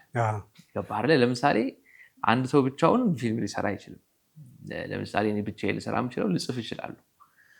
ነገ ልትሞት ነው እየተባልክም ልትጽፍ ትችላለህ። ምክንያቱም በመጽሐፍ ውስጥ ወይ ደግሞ በመስራት ውስጥ ነው ኢንጆይመንት ሳቲስፋክሽን የምታገኘው። ላይወጣ ነገር ምናምን የምለው ነገር አይደለም። ሙያዬ ነው። በጣም ደስ እያለኝ የምሰራው ሙያዬ ነው። ማንኛውንም አይነት ስራ ይሄ ከፊልሙ ጋር በተገናኘ በጣም ደስ እያለኝ የምሰራው የምትታመም ሆነ በደንብ የምታመምበት ነገር ነው። በህመም ውስጥ ደስታ አለ እና እዚህ ጋር ደግሞ በጣም በምንም ማተደራደርበትን ደግሞ እምነትህን ከዚህ ሙያ ጋር ኮላፕስ ታደርገው ሁለት በጣም ደስ የሚሉ ነገሮች አንድ ላይ ተሰራቸው ኢንጆይ ነው የምታደርገው። ገባህ? ያንን ለመስራቱ እኔ አልያዘኝ እየሰራሁት ነበረ። በመሀል ከዚሁ ጋር በተገናኘ ሌላ ፕሮጀክት መጥቶ ነው ሆልድ ያደረኩትና ነገር እየሆንም ሳየው ብዙ ጥናት ይፈልጋል። ለዛ ደግሞ ጥናት ለማጥናት ራሱ ፋሲሊቲዎች ያስፈልጋሉና ጊዜው ሲደርስ ብዬ ሆልድ። እኔ ለምንድን የጠየቅኩህ ይህን የድምጻችን ይሰማ ጉዳይ አንተ ብቻ ሳትሆን ብዙ ሰዎች የመስራት ፍላጎት አላቸው። አንዳንዶቹም በዛ ታሪክ ውስጥ ተሳትፎ የነበራቸው ሰዎች፣ አንዳንዶቹ ታሪኩን ለመስራት በመጽሐፍም ሊሆን ይችላል፣ በዶክመንተሪ ሊሆን ይችላል፣ በፊልም መልክም ሊሆን ይችላል ለመስራት አስበው ታሪኩን የተሟላ ለማድረግ የአንዳንድ ሰዎች ምንድነው ተሳትፎ እንደ ግብአት የነበረው ሁኔታ እንዲያስረዷቸው ሲጠይቁ ፈቃደኛ ያለመሆን ነገር አለ። አንዳንድ ቦታ ደግሞ የታሪኩ እንዲጻፍ ያለመፈለግ፣ ይሄ ታሪክ የኛ ታሪክ ነው፣ ባለቤቶቹ እኛ ነን፣ ከኛ ሌላ ማንም ሊጽፈው አይገባም የሚል ወይ የጻፉታ እነዛ ሰዎች የሚያነሱት እንትን ነገር ወይ ይስሩታ። እኔ አሁን በግሌ እንደዚህ አይነት ነገር ለምሳሌ በዛ ሂደት ውስጥ አንተ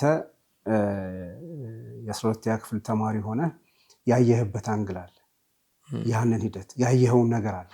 ስለዚህ ያንን እይታ የተሟላ አድርገህ ከአንተ አንጻር ልሰራ ትችላል።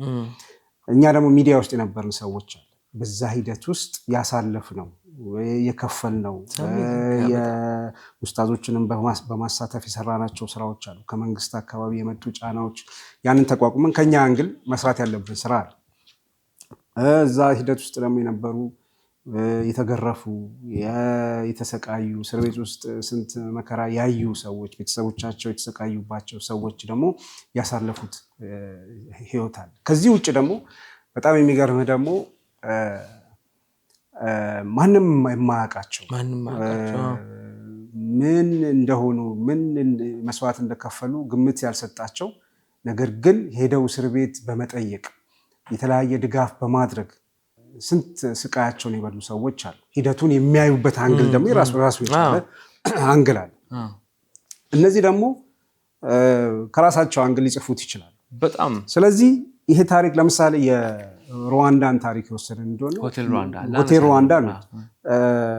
ሌላ ሆቴል ሩዋንዳ በሌላ ርዕስ ምንድነው ስፕሪንግ ኦፍ ርዕሱ ትክክል ልስተው ይችላለሁ ሌላ ፊልም ተሰርቶ ከተለያየ አንግል ልሰራው ይችላል እና ስለዚህ ይሄ ሂደት የሁላችንም ታሪክ ነው። ነፃ ዓለም የተወሰኑ ነገሮችን እንትን ብሎ ከሆነ አንግል ሊሰራው ይችላል። የዛሬ 10 እና 30 40 ዓመት የተሟላ ድምጻችን ይሰማ ታሪክ ከተለያየ አንግል ተሰርቶ ሊወጣ ይችላል። የሰው ልጅ ታሪክ በዚህ መልኩ ነው የሚጻፈው። የተሟላ ያደርገው ሁሉም ሲሳተፉበት ነውና ወደ ኋላ ማለት የለብህም ለማለት ነው። እንመለስበታለን። ተመልካቾቻችን እየተከታተላችሁ ያላችሁት በነጃሺ ቲቪ የጀማል አህመድ ሾው ነው። እንግዳችን ነፃ ዓለም አብዲ ነው። አብራችሁን ቆዩ። ከአፍታ እረፍት በኋላ ተመልሰን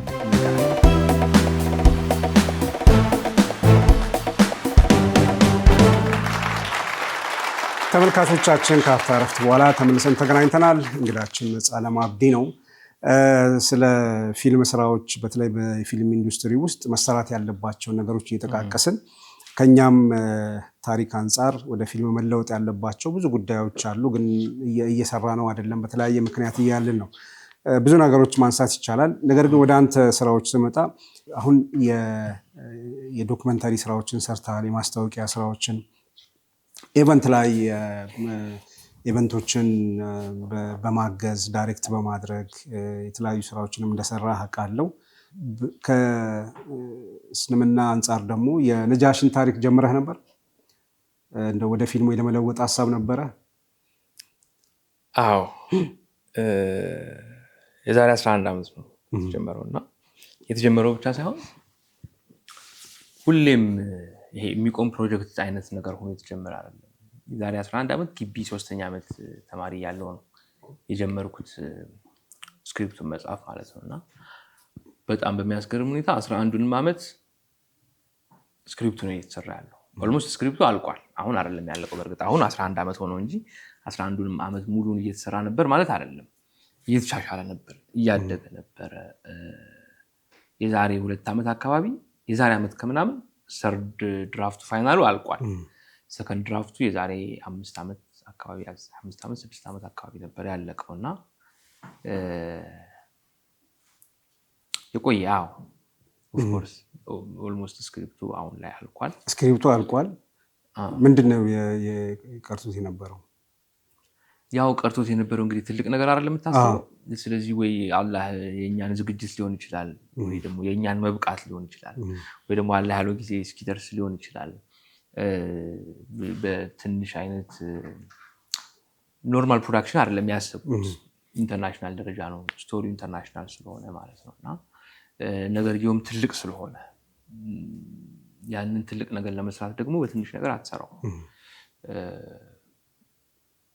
ይሁላ ላይፍ ጆርኒውም ራሱ ከዛ ጋር የተገናኘ ይመስለኛል እኔ እንደዛ ብዬ ነው የማምነው ምክንያቱም ለፊልም የሚያስፈልጉትን ነገሮች በጠቅላላ አላህ ፈልጌው ይሁን ሳልፈልገው ሳላቀው ይሁን አውቄው ነገሮች ጠቅላላ በዛ ዙሪያ ነበር እየሄዱ የነበሩት በጣም በሚያስገርም ከበፊት ጀምሮና ከተጀመረ ጀምሮ ፕሮግረሱ ይገርመኛል ያለበት ሁኔታ ሰዎች አንብቦት በጣም ሰርፕራይዝ ይሆናሉ ከሀገር ውስጥም ከውጭም ስክሪፕቱን ማለት ነውና አሁን አንዳንድ እንቅስቃሴዎች አሉ ግን ደሆል እንቅስቃሴዎች በሙሉ ከዛ ጋር የሚሄዱ ነገሮች ናቸው የሚሰራ ነገር ነው የሚቀር ነገር አይመስለኝም አሁን ከጀመርኩልህ በጣም ስሜታዊ ሆኜ ብዙ ነገር ላወራ ስለምችል ማለት ነው ራሴን ገደብ እያደረኩ ነው ማወራ ከዚህ ጋር በተገናኘ ብዙ ነገሮች ስላሉ ማለት ነው ከላይፌ ጋር በተገናኘ ኤንዲን ከስራው ጋር በተገናኘ ኢቭን ከነጃሺ ጋር በተገናኘ አሁን ከኔ ከፐርሰናል ጋር ለማገናኘ ከነጃሺ ጋር በተገናኘ አሁን እየሆነ ያለው ነገር ምንድነው እንደ ሀገር ነጃሺ ማን ነው የሚለው ነገር የምር ተረድተነዋል አልተረዳነው ነጃሺ ለኢትዮጵያ ምንድነው ለዓለም ምንድነው አላህ ነጃሺን ለኢትዮጵያ ለምን ሰጣት እንዴት ሰጣት ከመቼስ ነው የጀመረው ብለህ ስትነሳ ከየሐስልጣኔ ጀመረ ሲመጣ አላህ ለኢትዮጵያ የሰጣት ረህመቷ ነው በቃ በረካዋ ያንን በረካና የተሰጠህን ነገር ሳትጠቀምበት ስትቀር አሁን ቀጥታ ከፊልሙ ጋር ብቻ አይደለም ማያይዘው ቀጥታ እንደ ሀገር እሱን ማስተባበል እስካልቆመ ድረስ እሱን ተገቢውን ነገር እስካልተሰጠ ድረስ ነገሮች ይስተካከላሉ ብዬ አላስብም እንደ ሀገር አሁን ላይ ማለት በደንብ መወራት የሚፈልግ ነገር ነው ብዬ ስለማስብ አክሱም ላይ እየተደረገ ያለው ነገር ምንድነው በጣም የሚያስገርም ነገር ነው አይደል ግን አያስገርምም ከዛሬ 1400 ምናምን ዓመት በፊትም ሲደረግ የነበረ ነገር ነው እዛው ማለት ነው በፊት የተደረገው ነገር ነው እስካሁን እየተገበረ ያለው ጸጉሪ መሰለ ሐሳብ እንዴት አብሮ ያርጅ የሚባል ነገር አለና አብሮ እየተጎተተ ይመጣ ነገር በጣም this is amazing ነገር ነው ለአክሱም እስልምና ማለት ምን ማለት ነው ነጃሺ ማለት ምን ማለት ነው ነጃሺን እኮ አላህ ገና ከአክሱም ስልጣኔ ላይ ከስር እየተዋረዳ ላይ ዘር አድርግ ይመጣ በቃ ለረሱል ሰለላሁ ዐለይሂ ወሰለም ሰፖርት እንዲሆኑ እስልምና ሰፖርት እንዲያደርጉ ከመጀመሪያ እሳቸው ሳይወለዱ በፊት ጀምሮ ነው ሲያዘጋጃት የነበረው አክሱምን ማለት ነው በኢትዮጵያ ታሪክ የአክሱምን ያክል ከፍተኛ የስልጣኔ ጥግ የደረሰበት የለም አይደል እስከ አሁንም ድረስ ከዛ በፊትም ጀምሮ የሃ ላይ ከየሃ ጀምሮ የሃ እንደዛል ነው ከዛ አክሱም ስልጣኔ ላይ በጣም ፒክ ደረሰ ለምንድነው ፒክ እየደረሰች የመጣችው በሁሉ ነገር ከዛ በኋላ ከአክሱምም ደግሞ በጣም ፒክ የነካው የቱ ጋር ነው የነጃሺ ፔሪየድ ላይ ነው አይደል የነጃሺ የስልጣን ዘመን በጣም ከፍተኛ ነበር ከነጃሺ በኋላስ ኢሚዲየት ነው ቁልቁል ሄደው አክሱም ኢትዮጵያም ላትነሳ ነው በዛች መሃል ነጃሺ ተሰዶ በሄደበት ሰዓት ለምን ነጃሺ ተመልሶ እንዲመጣ ተደረገ ሀገሪቷ በጣም እያቆረቆዘች ስለሄደች አይደል በባሮች እንደ ባርነት ተሽጦ ሄዶ በመካና በመዲና መካከል ዋዲ በድር የምትባል ተራራማ ቦታ ላይ እዛ ቦታ ላይ ነው በባርነት ሄዶ የቆየው ልክ ነጃሺ ከዚህ እግሩ ሲወጣ within a years ሀገሪቷ 1000 ዓመት የገነባችውን ስልጣኔ ነው ባንዴ ዱቄት ሆነች ታዲያ ከበረካ ጋር ይገናኝ ከነጃሺ በረካ ከዛ በኋላ ናልን ይምጣልና አምጡልን ተብሎ ተፈልጎ መጥቶ ነገሰ በ3 ዓመት ውስጥ ነው 1000 ዓመት ሙሉ አክሱም ስልጣኔ የነበራት ስልጣኔ ሁሉ የሚበልጥ ደረጃ ላይ ቁጭ ያለችው በኢኮኖሚ በፋይናንስ ወደቦቹና በጣም በሚያስገርም ሁኔታ ፍትሃዊ የሆነ ዓለም ሁሉ ስለሱ ማውራት ጀመረበት እስከ አሁን ድረስ በጣም ፒላር ብለህ የምታስቀምጣቸው ንጉሶች አንዱ የሆነበት ምክንያት ከዛስ አክሱም መቼ መውደቅ ጀመረች ነጃሺ ማስተባበል ስትጀምር አይደል ከዛ በኋላ የረሱል ዱዓ አለ የረሱል ዱዓ ያላት ሀገር እንዴት እንደዚህ ልትሆን ቻለች አልተቀበሉትም ማዛጋ አስተባበሉት ላቁት ተሰደደ አይደል ወደው ከዛ ምን ተፈጠረ ወደቦቹ ተያዙ በኢስላሚክ ሶሳይቲ ጂኦፖለቲክሱ በጣም እንትናለ ስለዚህ ድንጋይ ብቻ ታቅፈን ቁጭ አልን ማለት ነው። አባይንም መጠቀም አልቻልንም፣ ባህር በሮቻችንን መጠቀም አልቻልንም። ከዛ ጊዜ ጀምሮ በጣም የሚያስገርም ትስስር ከእስልምና ጋር ልንገርህ እና ብቻ ነጃሺን እንደ ሀገር በጣም ብዙ አላህ ለእኛ የሰጠን ራህመት ነው። ያንን ራህመት እንዳልተጠቀምንበት ነው የገባኝ። ብዙ ነገሮች ላወራልህ እችላለሁ። ኦልሞስት 11 ዓመት ነው ጥናት ያደረኩት እዚህ ላይ ማለት ነው። ጥናት አደረኩ ተብሎ አይወራም። አይ ነው አውቃለሁ፣ ግን ለማወራው ነገር እርግጠኛ ሆኜ እንደማወራ ሁሉም እንዲያውቀው ስለምፈልግ ነው። እርግጠኛ እንደሆንኩኝ ማለት ነው ለማወራው ነገር። ለሚመጡት ጥያቄዎችም ደግሞ ማንኛውንም አይነት መልስ በማስረጃ በተደገፈ ማቅረብ እችላለሁ። ምክንያቱም 11 ዓመት አጥንቼበታለሁ እዚህ ነገር ላይ። የአላህ ራህመት ነው ነጃሺ ለኢትዮጵያ። ከረሱል ሰለላሁ ዐለይሂ ወሰለም ጋር መወዳጀት ማለት ቀላል ነገር ነው። ሳይተያዩ እንዴ ላይፍ ስታይላቸውን ይሄ ማለት የህይወት መንገዳቸውን ይወስድ ከረሱል ሰለላሁ ዐለይሂ ወሰለም ሁለቱም ሮያል ፋሚሊ ናቸው። ሁለቱም ሲወለዱ አባቶቻቸው ሞተዋል። ረሱል ሰለላሁ ዐለይሂ ወሰለም ሳይወለዱ ሞተዋል። በልጅነቱ ደግሞ የተገደለበት ነጃሺ ከንጉስ ፋሚሊ ከአጎቱ ጋር ያደገው ከንጉስ አጎቱ ጋር። ረሱል ሰለላሁ ዐለይሂ ወሰለም ከአጎታቸው ጋር ያደጉት ሲሚላሪቲውን እያየሁ ነው። ዝም ብሎ ሊሆን ይችላል። አብርሃ በሄደ በሁለተኛ ወር ነው ረሱል ሰለላሁ ዐለይሂ ወሰለም የተወለዱት። ሴም ታይም ነው የተወለዱት። እዛው አካባቢ ላይ የተወሰነ የዚህኛው የነጃሺ ሳይቀድም አይቀርም ይመስለኛል። የተወሰነ ክሊር የሆነ መረጃ ስለሌለ ነው እሱንም ጊዜው እኩል ነው። አላህ እንዴት እኩል እንዳመጣው አይተዋል። ስለዚህ ረሱል ሰለላሁ ዐለይሂ ወሰለምን ሰፖርት እንዲያደርግ ሪሳላውን በጣም እንዲያግዝ አክሱምንም ነጃሺንም አብሮ ነበር ሴታፕ እያሰራ ያመጣው አላህ። ከዚህ በላይ መመረጥ አለ? በአጎት አደጉ አይደል? የቲም ሆነው አደጉ። በአካባቢያቸው ላይ ረሱል ሰለላሁ ዐለይሂ ወሰለም በጣም በታማኝነታቸው በጣም ተወዳጅነታቸው ምናምን የሚስተካከላቸው አልነበረም አይደል? እርገታቸው ላይ ነጃሺ ላይም ደግሞ ደሴም በኋላ ላይ ይምጣና ይንገስልን ያሉት ለዛ አይደል? በጣም ፍትሃይ ህዝቡ ሁሉ የሚወደው ታማኝ የሆነ ሆኖ ነው ያደገው። ተመሳስሎቹን እያየሁ ነው። ከዛ በኋላ ረሱል ሰለላሁ ዐለይሂ ወሰለም እረኛ ነበሩ አይደል? እረኝነት ነጃሺ ተሽጦ ሄዶ እረኛ ነው የሆነው። በሀገሩ ሰዎች ነው የተስተባበሉ። እዛም ረሱል ሰለላሁ ዐለይሂ ወሰለም እንደዛው። ነጃሺ ለምን ሄደ? ለምን ተሰደደ? እዚህ ባለው ክፋት ብቻ አላህ ለምን ያን አደረገ? ምክንያቱም ምንድን ነው የሄደበት? ዋዲ በድር ነው የሄደው አይደል? የተሸጠው በ600 ድርሃም አይ ቲንክ እንደ ባህሪያ ታፍኖ ከቤተ መንግስት ማለት ነው። ቤተ መንግስት ውስጥ ባለ ሴራ ሌላ ነገር አይደለም። ሄደ። ዋዲ በድር ማለት በመካና በመዲና መካከል አላህ ለምን እዛ አስቀመጠው? ለምን እዛ ወሰደው? ከዛ በኋላ የአረቦችን አኗኗር፣ ባህል፣ ዘይቤ በጣም አየ። እዚህ በመጽሐፍ ቅዱስ አስተምሮት በክርስትና እምነት ነው ያደገው። ዲሲፕሊን ነበር ነጃሺ። ከዛ በኋላ እዛ ሄዶ የሚያየው ጣዖት አምልኮ ነው አይደል? ሪሳላው ከመንት ረሱል ሰለም ወይ ወርዱላቸው ነብይ ከመሆናቸው በፊት በጣም በጣም የቆሸሸ አይነት አኗኗር ነበር የሚኖሩት አረቦች አይደል? ግልጽ ነው። በጃሂልያ ዘመን የሚባለው ማለት ነው። ያንን እያየ እየተጸየፈ ነው ያደገው። ባሪያ ነው ግን ምንም ማድረግ አይችልም። በጣም የሚጸየፈው ባህል ነበር። ዛትሷይ በኋላ ላይ ጃዕፈር መጥቶ እኛ ሙታንን እንበላ ነበር፣ ጣዖታትን እንገዛ ነበር ምናምን ሲለው ፊል ያደረገው አይቷላ። እዛ ሲጸየፍ ነበር። ቁርአንን ሲቀራለት አለቀሰ በጣም አይደለ? ጃዕፈር በኋላ ላይ ችሎቱ ላይ ሱረቱል መርየምን ሲቀራለት ከ17 እስከ 34 ይመስለኛል ሲቀራ አለቀሰ።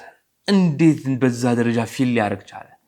ባክግራውንዱ ተሰርቷላ ከስር ጀምሮ በክርስትና እምነት። ከዛ ደግሞ እዛ ጋር ደግሞ ሄዶ አረብኛ ቋንቋን ተአምራቱ ምንድን ነው ሲለው ጃዕፈር ለጃዕፈር ብሎ ሲጠይቀው ሁሉም ነብያቶች ተአምራቶች አሏቸው። ምንድን ነው የእናንተ ነብይ ተአምራቱ ሲል ቁርአን አሉ። አሁን ለሌላ ሰው ለማያውቅ ሰው ቁርአን ተአምር ሊሆን አይችልም አይደል? ሌሎቹ ለምን ሳይረዱት ቀሩ? እሱ ለምን የመጨረሻው ነብይ መሆኑን ለምን እንዴት አረጋገጠ? ማለት እንዴት ሊያስወስነው ቻለ? አንደኛ ያንን ህይወት ይቅር ያለ ጣዖት አምልኮትን ይቅር ያለ ያንን የአረቦች ህይወት ለመቀየር የመጣ ትክክለኛ ነብይ። ሁለተኛ ደግሞ ቁርአንን ሙዕጂዛ ነው ብሎ ሊቀበል የቻለበት ምክንያት አረብኛን እዛው ሂዶ ከመሰረቱ አውቋል። መጽሐፍ ማንበብ ችሏል። እዛ ጋር መጥቶ ሱረቱል መርየም ሲቀራለት ቁርአን ደግሞ በጣም የሚገርም ሊትሬቸር ዋይዝ ማለት በቃ ከሙዕጂዛ በላይ ምን ልትለው ትችላለህ አይደል? ስለዚህ ያንን አክሴፕት ከማድረግ ውጪ አማራጭ አልነበረውም። አይቷላ ባይ አይኖረው ሌላ ንጉስ ሊቀበለው አይችልም የፈለገ ፍትሃዊ ቢሆን። አላህ እንደዛ ያዘጋጀው ነበር እዛ ጋር። ከዛ ወህይ ሲመጣ በጣም የሚያስገርም ነገር ልንገርህ። የመክይ ሱራዎች ጠቅላላ አጫጭሮች ናቸው አይደል? መክይ ላይ መጀመሪያ ያወረዱት አጫጭሮች ናቸው። ወደ መዲና ከመሰደዳቸው በፊት ነው እኮ ስደተኞች ወደዚህ የመጡት አይደል? እነ ጃዕፈር። ከዛ ለምን ሱረቱል መርየምን ደግሞ ረጅም ነው እንዴት ቀድሞ ወረደ? የመክይ ሱራዎች አጫጭር ናቸው አይደል? ይሄ እንግዲህ ከቁርአን ጋር በተገናኘ ዕውቀት ያላችሁ ሰዎች እኔ የቁርአን እንትንን ይዤ አይደለም የማወራው። እኔ በደረስኩበት ጥናት ከታሪኩ አንፃር ነው የማወራውና ምናልባት ስህተት ከሰራው እኔ ጋር ነው ያለው ስህተቱ ከእንትኑ አይደለም። እና በደንብ ለማስረዳት ስለፈለኩ እንዴት ሱረቱል መርየም ረጅሙ ሱራ እንዴት ወረደ ቀድሞ? ለምን አላህ ገባህ አይደለ? ምክንያቱም እዚህ ጋር ክርስቲያን ንጉስ አለ እሱን አድሬስ ለማድረግ ነው። በአጫጭር ሱራዎች መካከል ረጅም ሱራ ያወረደ it's amazing። በውስጡ ስትገባ ብዙ አይነት አምራሱ ናቸው ያሉት። ገባህ አይደለ? ሆነ ተብሎ አላህ በቃ ረሱል ሰለላሁ ዐለይሂ ወሰለም ኢትዮጵያን ያቋታል መባል ራሱ እኮ ትልቅ ነው አይደል? ረሱል ሰለላሁ ዐለይሂ ወሰለም ነጃሺ ጋር ቀጥታ ግንኙነት የረሱል ሰለላሁ ዐለይሂ ወሰለም ልጅ ሩቂያ ነብሰ ጡሩና እኮ ነው የላኳት። ምን አይነት ትረስት ቢኖራቸው ነው ከኡስማን ኢብኑ አፋን ጋር ትልቅ ረህመት። ይሄንን ነገር በቃ ስልጣኔን በገጀራ እንደማለት ነው እኮ ገባህ አይደለ? ወይ ደግሞ የሆነ ረህመትን በሆነ ነገር እንደማባረር ነው በጠመንጃ ምናምን። ይሄን ረህመት አልተጠቀምበትም። ኢዝኖት አባውት በፊልሙ ብቻ ገባህ አይደለ? በሌሎችም ነገሮች ለአክሱም ብቻ ሳይሆን እንደ ሀገር እንደ ምስራቅ አፍሪካም ትልቅ ረህመት ነው ነጃሺ። ከአፍ በዘለለ ብዙ ነገር ልንሰራበት ይገባል፣ ብዙ ልንጠቀምበት። አላህ የሰጠን ጊፍት ነው። ይህንን ጊፍት ስናባክነው የኖር ነው ኦልሞስት ለ1000 ምናምን ዓመት። ከዚህ በኋላም ከአፍ በዘለለ ወይ ደግሞ ነገራቶች ለይስሙላ ወይ ደግሞ ከፖለቲካ በዘለለ የምር የተሰጠን ረህመት ሊካደም ይገባል ብዬ አስባለሁ። ከዚህ ከአክሱም ጋር በተገናኘ በጣም የሚያስገርም ታሪክ ላገናኝልህ ካላበዛውብህ ነው። እሺ እንዳልኩ እስልምና ለአክሱም በጣም ትልቅ ባለውለታ ነው። የአንድ ግጥም አለ እንደውም አመዴን ያድቮካቶ ቆመልኝ ፓርላማ ገብቶ የሚል ይቅርታ በጣም ዘፈን ላይ ነው ያለው ይሄ ግጥምና ይሄንን ለምን አነሳውልህ መሰለህ? ጣሊያን ወስዶት ነበር አይደል? አክሱም ሐውልትን አክሱም ላይ አሁን ምንድነው ያለው? ሐውልቱ ነው ያለው አይደል? ማለት ቀደምት ታሪካዊ ስልጣኔ ከተማ ናት። ያችን የመሰለች ከተማ በተገባው ደረጃ ነው ወይ ያለችው የሚለው ነገር ጥያቄ አለ። የነበረው ሐውልት ደግሞ ፒላር የነበረው ነገር ተወስዶብን በሰው ሀገር ነበር የነበረው። ጣሊያኖች ሲመልሱት ታሪክ ነው የምነግርህ፣ አሁን ኤቪደንስ ያለው ታሪክ ማለት ነው። በኃይለ ሥላሴ ጊዜ የተካሄደው ጣሊያኖች አክሱም ሐውልት መመለስ አልፈለጉም ነበር። የሆነ ጊዜ ላይ ግን መልሱ እንደሚባሉና አስገዳጅ ነገር እንደሚመጣ አውቀውት ነበረ። ሰው መመለስ ስላልፈለጉ በሆነ አይነት ሰፖርት የሆነ ነገር አድርገው ግን በውስጥ ውል አክሱም ሐውልትን ኢትዮጵያ ላትጠይቅ የሚል ነገር ነው ቀርቦ የነበረው ፓርላማ ላይ። እዛ ፓርላማ ላይ ስብሰባ ተደረገ። መረጃ ያለው ነገር ነው ማለት ነው። የመጣው ነገር ደግሞ በጣም ከፍተኛ ሎቢው ማለት ነው እና እምቢ የሚባል ነገር አይደለም። ምክር ቤቱ ላይ ቁጭ ተባለ፣ ሁሉም እያወሩበት ነበር። በጣም በሚያስገርም ሁኔታ አንድ ሰው ብቻ ነው አይሆንም ብሎ የተሟገተው። ይሄ ሀገር ነው እኮ ማለት የአክሱም ሐውልት ማለት የምንደራደርበት ነገር አለ። ለዚህ ራሱ መቀመጥ የለብንም። አክሱም ሐውልት የኛ ነው በምንም ልንሸጠግም የሆነ ጊዜ መልሰን እኛ ባናስመልሰው ልጆቻችን ያስመልሱታል፣ ይመመለስ አለበት ምናምን ብሎ በጣም የቆመ ሰው አለ። ጋሽ አመዴ ለማ ናቸው።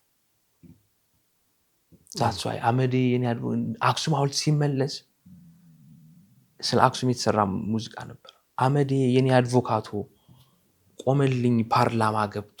አድቮካቶ ማለት ጠበቃ ማለት ነው በጣሊያንኛ። እና እዛ ላይ ንጉሱን አጥቃረን በቃ ምንድነው ያለ ሰው ነበረ። በቃ አታስቆጣቸው ምናምን ያለ ያ ሰው ነው ሪቫን ቆርጦ ያስገባው። ግን በኋላ ላይ ፊታውራሪ አመዴ ለማ ሙስሊም ናቸው 100%። እሱን ነው ላይ ያይዝልኝ ይፈልግ ታሪኩ አክሱም ሐውልት ሲገባ ግን ቆርጠው ያስገቡት ሰዎች ነበሩ። የዛን ሰዓት ተው ንጉሱን አታስቆጣ ያሉትን እሺ በል በቃ ተስማማና እረፍት ሁላ ተወስዶበት የነበረ ከባድ ክርክር ነበር የተካሄደው። ዩሲ አሁን ላይ አክሱም ላይ ያለው ምንድን ነው? አክሱምና እስልምናን ለያይቶ ማየት በጣም ከባድ ነው። በጣም ከባድ ነው። ብዙ ልንጠቀምባቸው የሚገቡ ነገሮች አሉ ብዬ አስባለሁ። እንደ ሙስሊምም እንደ ሀገርና እምነት በጣም የተለያዩ ናቸው። ሙስሊም ሆኖ ኢትዮጵያዊ መሆን ይቻላል። ነንም ደግሞ ምናምን ማንም ሊነጥል አይችልም። ክርስትና እንደዛው እንዳለው አብረን ይኖር ነው አብረን እና የሁላችንም ሀገር ነች። ለሁላችንም የተሰጠ ረህመት ነው። ሁላችንም ልንጠቀምበት ይገባል። ብዙ ያልሰራናቸው ስራዎች አሉ። ፒላር የሆኑ ስራዎች አሉ። ማን እዚህ ጋር አንዱ እንትን ብሎ ምናምን እዛም አልተሰራም እዚህም አልተሰራም። አብሮ ተያይዞ መሰራት አለበት ብዬ አስባለሁ። ከወቅቱም ጋር የሚሄድ ጥሩ ርዕስ ነው። እንግዲህ የነጃሽን ጉዳይ ስናነሳ ከወቅቱ የአክሱም ጉዳይ ጋር ያይዘ ነው የገለጽከውና ብዙ ተመልካቾች በዚህ ጉዳይ ላይ ስሜታቸው የሚነካ አሁንም ያልተቋጨ ጉዳይ ስለሆነ መነሳቱ አግባብ ነው። ስለ ነጃሺ የሰራቸውን ስራዎች ስናነሳ ነበር። ይህንን ነጥብ ይዘህ እስካሁን ያለውን የነጃሽን ታሪክ እና ከአክሱም ጋር እያያዝከው ተመልሰን እንገናኛለን። እየተከታተላችሁ ያላችሁት የነጃሺ ቲቪን የጀማል አህመድ ሾን ነው። ከአፍታ እረፍት በኋላ ተመልሰን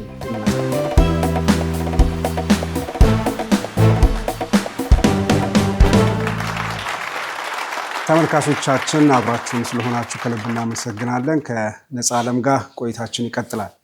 የነጃሽን ጉዳይ በስፋት አነሳን፣ ከአክሱም ጋር እያያዝን። እንግዲህ እንደዚህ አይነት ታሪኮች መሰራት አለባቸው በፊልም።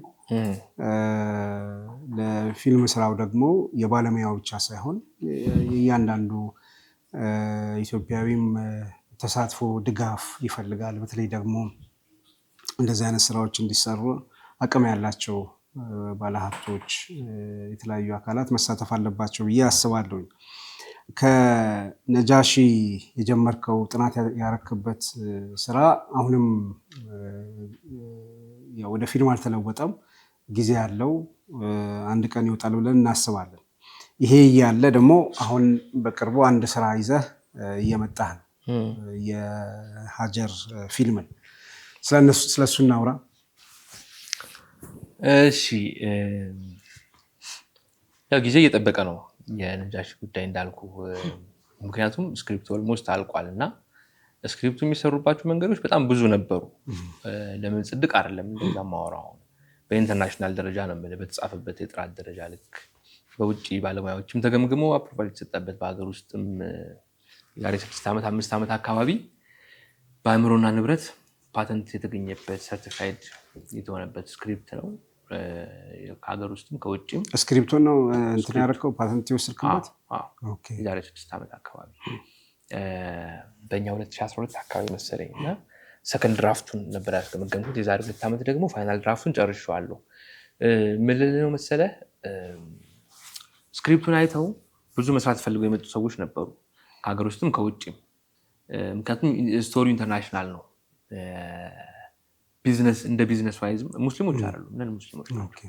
የውጭ ባለሙያዎች ኮኔክሽን፣ የተወሰኑ ኮኔክሽኖችም ስለነበሩ በስራም ኤክስፒሪየንስ እነሱን ገምግሙልኝ ብዬ ሰጠኋቸው። መግዛት ፈልገው ነበረ እና አክሴፕት አድርገው ነበረ፣ ኦፈርም አቅርበው ነበረ። ግን እንደ ቢዝነስ ነው የሚሰሩት እነሱ። የተነሳበት ዓላማ ምንድን ነው? ኦፍኮርስ እንዴትም አድርገህ ብትሰራው ገንዘብ ላያመጣ አይችልም። ያመጣል፣ በጣም ብዙ ገንዘብ ነው ያመጣው። አይ ነው ምንድን ነው ግን የምትሰራው ነው? እንዴት ነው የምትሰራው? ገንዘቡ ቢዝነሱ የሚፈልገው ነው የምትሰራው ወይስ ታሪኩን ነው የምትሰራው? በየትኛውም አይነት መንገድ ብትሰራው አለና ሰማው ደግሞ የእንትንም ነገር አለ አይደል? የዓላማም ነገር ከዛ ጋር በተገናኘ ከእጄ እንዲወጣ አልተፈለገም ነበርና ብቻ ምን አለፋ መሰለህ፣ አሁን የሚፈልገው ፕሮሰስ ላይ ነው። አሁንም ያሉ ነገሮች ሳይሰራም የቆየበት ምክንያት ምንድነው? የቢዝነስ ማን ጠፍቶ ነው እንጂ ሰፖርት የሚያደርግ ጠፍቶ አይደለም። ሰፖርት የሚያደርግ አይደለም የሚፈልገው ይሄ ፕሮጀክት፣ እርዳታ አይደለም የሚፈልገው፣ ልመና አይደለም የሚፈልገው። የቢዝነስማን ወር ደግሞ ፕሮዲውሰር። ምን ፕሮዲውሰር የምር ይመለከተኛል ብሎ ፕሮዲውስ የሚያደርግ ኢንቨስተር ነው የሚፈልገው። ገንዘብም ማግኘት የሚፈልግ የሚችል እንደን ደግሞ ታሪኩ ደግሞ ጠብቆ ነገርየውን ጠብቆ እንዲሰራ የሚፈልግ ኢንቨስተር ማለት ነው። ያንን ከማጣት አንጻር ነው አሁን ወደ ሌሎች ኦፕሽኖች እየተካሄደ ያለው። ምክንያቱም እነሱ ገንዘብ ይዘው የሚመጡት አካላቶች የራሳቸው ኢንቴንሽን አላቸው። አሁን ላይ የሚሰሩት ፊልሞች በጠቅላላ ጤናማ ናቸው ማለት አይደለም። ዓለም ላይ 95% በጣም ብዙ አይነት አጀንዳዎችን የሚያራግቡና ብዙ አይነት መልእክቶች የሚተላለፉባቸው ፊልሞች ናቸው። እዚህ ጋር ነጃሽን የሆነ ነገር ላለማስደረጉ ዋስትና የለም።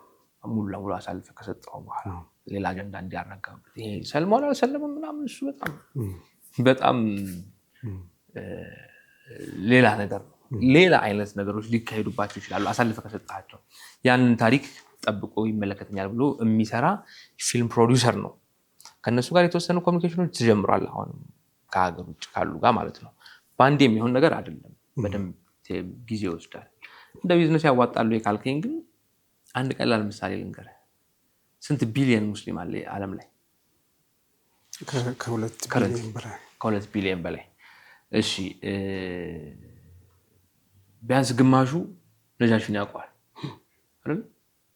ከዛም በላይ ቢያንስ 1 ቢሊየኑ ነጃሽን ያውቀዋል። ከዛ ፊልም ሰራህና ግማሹ ጋር ብቻ ነው መድረስ የቻልከው አይደል? አሁን አሪሳላን አሁን በእርግጠኝነት እዚህ ውስጥ ያለው በጠቅላላ አይተነዋል አይደል? ነን ሙስሊም የሆኑ ሰዎችም አይተውታል። ስለዚህ በሬሾ ስታወጣው በጣም ብዙ አይነት። ስለዚህ ከ1 ቢሊየን ላይ ቢያንስ 500 ሚሊዮኑ የነጃሺ ፊልም እንደተሰራ አላወቀም ወይ ፊልም አላየም ብለህ አስብ። ወይ ፊልም አይወድም፣ ፊልም ሐራም ነው ብሎ የሚያስብ ሐራም ነው ብሎ አስብ እና መድረስ አልቻልክም። 500 ቢሊዮን ይቀራል። ከ500 ቢሊዮን ደግሞ እንደዚሁ ግማሹ ሳይከፍል አየ ብለህ አስብ። ቀላል ካልኩሌሽን ነው የምሰጥህ። አሁን ቀላል 250 ሚሊዮን አይደል? 250 ሚሊዮኑ $1 ብቻ እየከፈለ አየ ብለህ አስብ። 250 ሚሊዮን $። ቀላል ሬሾ ማለት ነው። የማይሆን ፋንታሲ አይደለም የምነግርህ። እንዴትም አድርገህ ብትሰራው ነገርየው የኔም ነው ይመለከተኛል ብለህ ስለምታስብ ስለ ነጃሺ ፊልም አሁን ኢራኖች ቢሰሩ ወይ ሰምቲንግ ሌላ ሀገሮች ቢሰሩ ቱርኮች ቢሰሩ ታየዋለህ። እኔም አየዋለሁ፣ ሁሉም ያየዋል ይመለከተኛል ብሎ ስለሚያስብ። ስለ ኡመር ሙክታር አላየንም? የሊቢያው ያውም ከሀገራዊ ከናሽናሊዝም ጋር ተካሄዱ። ስለነ ሰላሁዲን ብዙ አይተናል። ን አይታይ ማለት አይደለም። እንዴትም አድርገህ ብትሰራው ካየህ በኋላ ነው እንደዚህ ብለህ የምትለው። ያንን ነገር ደግሞ ነጃሺን በሚመጥን ሁኔታ ማቅረብ ደግሞ ያንተ ድርሻ ነው። እንደዛ ባደረክበት ቁጥር ደግሞ ሞር ፕሮፊታብል አዋጭነቱ በጣም ከፍ ያለ ነው የሚለው። ይሄ አሁን ከኢኮኖሚና ከፋይናንስ አንጻር ነው የምነግርህ፣ ከኢንቨስትመንት አንጻር። ይሄንን ቢዝነስ ነጮቹ ተረድተውታል፣ ያውቁታል። አዋጭ ቢዝነስ ነው እንደ ቢዝነስ። ለእኛ ደግሞ አዋጭ ስቶሪ ነው ይሄ መውጣቱ። እንደ ሀገር ነው የምልህ፣ እንደ ሙስሊም ብቻ አይደለም። እና እነዚህ ሁለት አዋጭነቱን ያመኑት አካላቶች በትክክል ተገናኝተው ስራ እስኪጀምሩ የሚጠበቀው ኢንሻአላህ ይሆናል። ምንም ጥያቄ ጥርጥር የለኝም። በአላህ ኢንሻአላህ ይሳካል። ሀጀርስ እንዴት ተሰራ? ምንድን ነበር መነሻ ምክንያት? ካልተሳሳትኩኝ ሀጀር ፊልም በጣም አጭር 13 ደቂቃ ፊልም ነው። እስቲ ስለሱ ንገረን። ከዚሁ ጋር የተገናኘ ነው። ብዙ ቦታ አላወራሁትም እንጂ ከነጃሺ ጋር የተገናኘ ነው። ምክንያቱም ኢንቴንሽኑ ምንድነው? የሆነ ፊልም መስራት አለበት፣ አቅም መታየት አለበት፣ ከዛ ደግሞ የሚያመጣው ኢምፓክት መታየት አለበት። ልሰራ ነው ስጡኝ ደግሞ አይሰራም።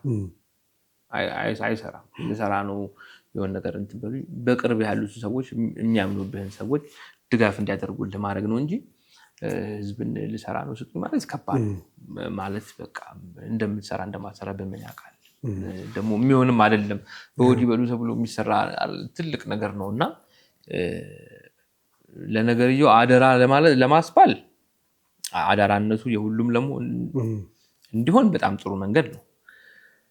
ግን ያልነበረን ፕላን ምን ከመጀመሪያ የሆነ ነገር ተሰርቶ መታየት አለበት።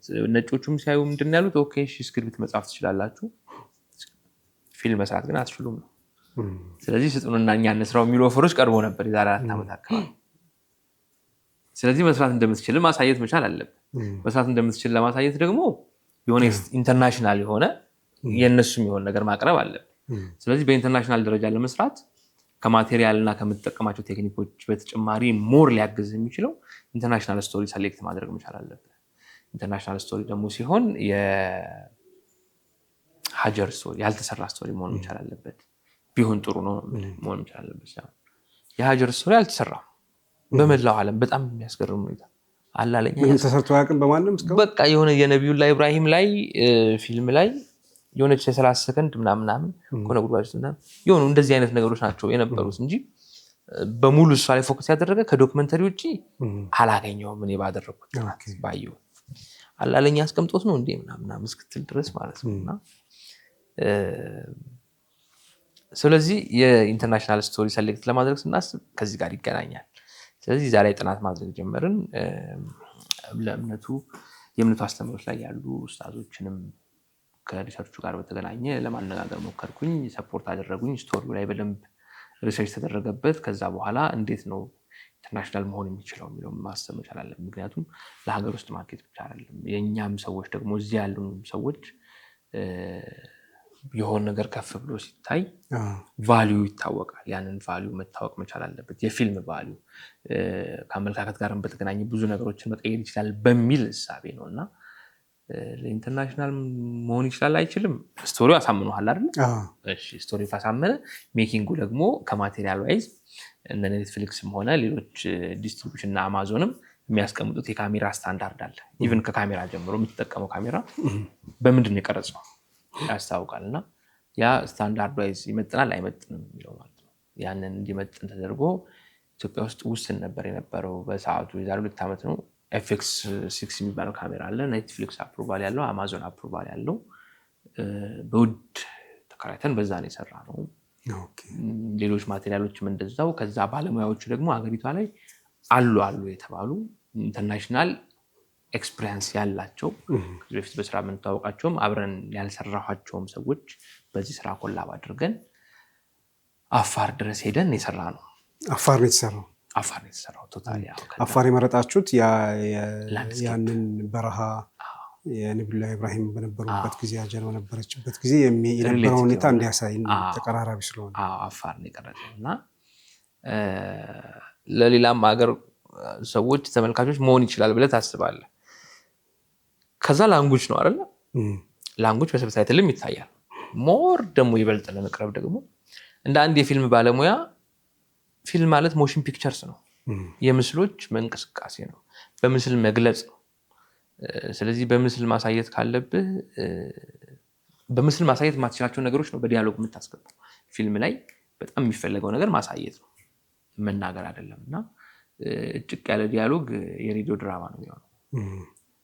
ስለዚህ እኛ ደግሞ ማክሲመም ይፈርታችንን ተጠቅመን እንደ ዳይሬክተርም እንደ ፊልም ባለሙያም ምንም አይነት ዲያሎግ የሌለው የ13 ደቂቃ ፊልም የሀጀር ዲያሎግ የለውም፣ ምንም የለውም። በድርጊት ብቻ ነው። በቃ ፊልሙን ነው የምታየው። ዴን ሶማሊኛ የሚናገረውም አይቶ ይገባዋል። አረብኛ የሚናገረውም ስቶሪውን ነው የሚያውቀው ስቶሪ የሀጀር። ስለዚህ ማንኛውም ሰው ሊገባው ሊረዳው የሚችል እሱን በደንብ ክሮስ ቼክ አድርገናቸዋል። ብዙ ክርስቲያኖችንም በዙሪያችን ያሉ ሰዎችንም እንደየማቹሪቲ ሌቭልም እንደየደረጃም ደግሞ ብዙ ሰዎችን እያስቀመጥን ለማስቀመጥ ሞክረናል። ምን ተረዳችሁ? ምንድን ነው የሆነው? ይነግሩሃል። ታሪኩ የሀጀር ታሪክ መሆኑን፣ የነቢዩላህ ኢብራሂም ታሪክ መሆኑን፣ በየትኛው ዘመን እንደተከሰተ፣ ምን ተፈጥሮ በዛ ሩጫና ችግር ውስጥ ሆና ወይ ውሃው መፍለቅ ሊሆን ይችላል፣ የዘምዘም ውሃ፣ ያንን እንዴት በምን አግባብ መረዳትና በተለይ ታሪኩን በደንብ የማያውቅ ሰው ወይ መጠነኛ ግንዛቤ ብቻ ያለው ሰው እንዴት ሊረዳው ይችላል? በቃ እሱን ማቅረቡ ነው የፊልም ባለሙያው ትልቁ ድርሻ እንኳን ፈተናውም እሱ ነው እና እሱን አቅርበነዋል። እንግዲህ እስካሁን ባሳየናቸውም ባስገመገምን ባደረግነውም ጥራት በሰራነውም ስራ ስታዩ ደግሞ የሆነ የሰራውን ስራ ርግጥ ሲልልህ ታውቀው የለ አንተ ራሱ ትገባለህ። ችግሩን የራስህን ስራ እኮ ችግሩን ታውቀዋለህ እኮ ፕሮብሌም ታውቀዋለህ፣ እንዴት ሶልቭ እንደሚደረግ ታውቀዋለህ። የሚይዙ ነገሮች ይኖራሉ እና ያ ርግጥ ሲል 2 ዓመት የቆየውም ለዛ ነው። 2 ዓመት ሙሉ አልወጣም ነበረ። ፖስት ፕሮዳክሽን ላይ ችግሮች ነበሩበት። ፖስት ፕሮዳክሽኑን አላመንኩበትም ነበረ።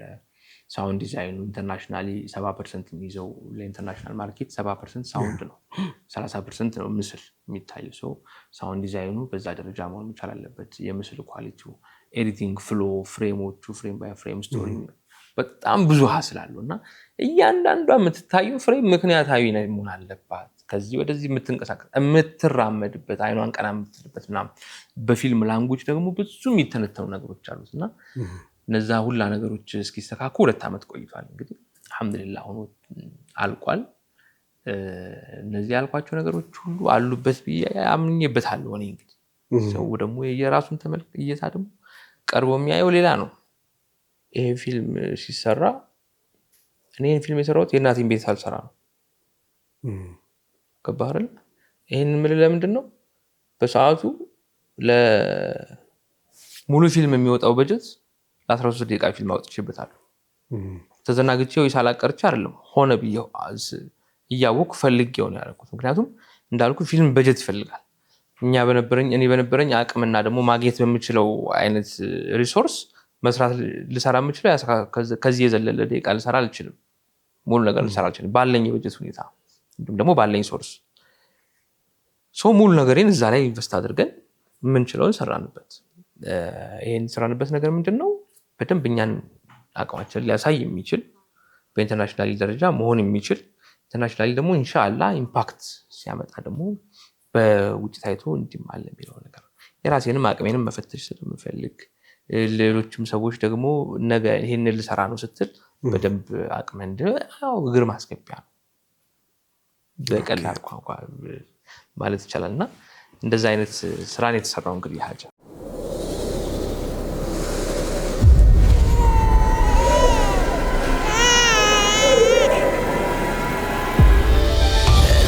ተፈተነች የጎዳው አልቆ ዳግመኛ አማጠች በሜዳት ሸልቆ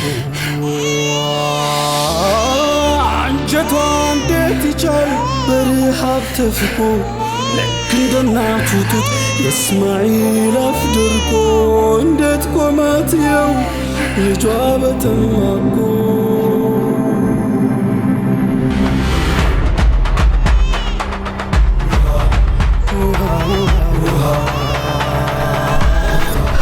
የሰፍዋን ኮረብታ በእምነቷ ልትረታ ተዟዙራ ቃኘች አናቱ ላይ ወጣች ወደ መርዋ በአላህ ትእዛዝ ጸንታ በአላህ ትእዛዝ ጸንታ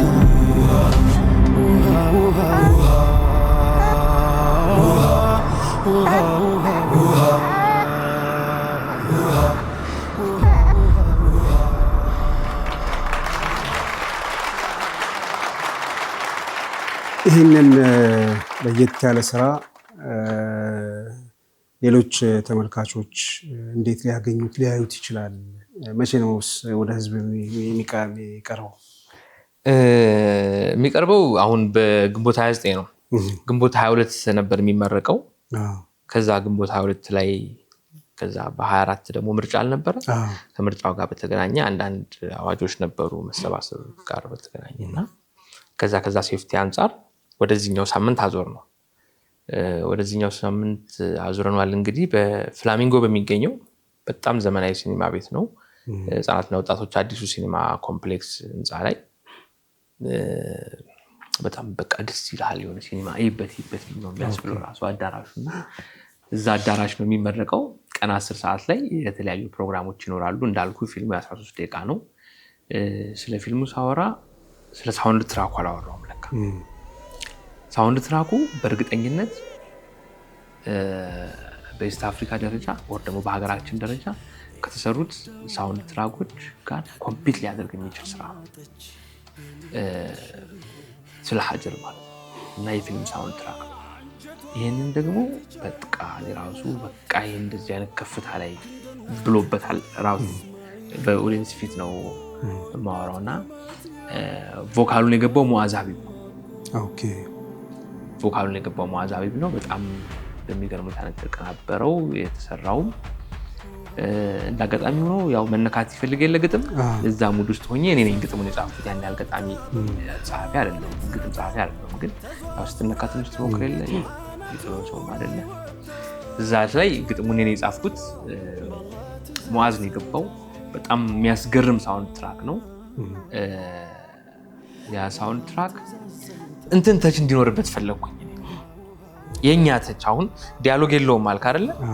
ከዛ በኋላ ስቶሪ ደግሞ የውጭ ስቶሪ ነው።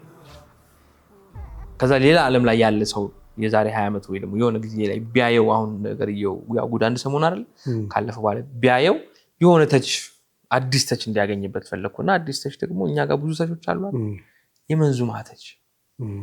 ከዛ በአረቢክ ስኬል ያው ያላህ ነገር እንግዲህ የሆነ ሙዚቃ ኢንዱስትሪ ውስጥ የተወሰነ ገብቼ ነበርና ያው ለፊልሙ ሊያሳውቀኝ ነው ሌላ ነገር አይደለም። በኋላ ላይ ስረዳና የነዛን ነገሮች እንግዲህ በማሰብ አረቢክ ስኬል ላይ የመንዙማ ተች ዜማ ፍሎው የመንዙማ ፍሎ አለው። ከዛ በአረቢክ ስኬል ነው። ከዛ በሳውንድ ትራክ እንዲሆን ተደርጎ ነው የተሰራው። ወላሂ አሁን ብከፍትልህ ድጋሚ ያስደምጠኝ ትለኛለህ በእርግጠኝነት ማለት ነው። እና እዛው ፐርፎርማ ደግሞ ያደርገዋል። ይሄንን ከፊልሙ በፊት ሙዓዝም ይከፈትልን አንጠላም እንከፍተዋለን ኢንሻአላህ እንግዲህ እዛው ይመረቃል። ይሄኛውም ነሽዳ ሳውንድ ትራክ ሙዓዝ ላይቭ ፐርፎርም ያደርገዋል። መሐመድ አሊ ቡርሃን እነ ሚስ መካነ ሰላም ከነጃሺ ጋር ከሀጀር ጋር በደንብ ብዙ ስራዎች ሰራች። ብዙ አይነት ኢንስፓይሬሽን ያላት መልካም እህታችን ነች። እሷም እዛው መድረክ ላይ ታደርጋለች። ሌሎች ኡስታዞችም አሉ። በጣም ሰርፕራይዞች አሉ እዛው መድረኩ ላይ። ቅዳሜ 10 ሰዓት ላይ ግንቦት 29 ማለት ነው ኢንሻአላህ እናስመርቃለን ብለናል። ተመልካቾች እዛ ለመገኘት ምን ያስፈልጋቸዋል? መግቢያ አለው ወይ? አለው። መግቢያ አለው። 3 አይነት ክፍያ እንትኖች አሉት። መደበኛ 2000 ብር የመግቢያ ትኬቶች እየተሸጡ ነው ያሉት አሁን በተለያዩ ወንድሞቻችን ሱቆች ውስጥ እና ደግሞ በሶሻል ሚዲያ ላይም እንትን አለ።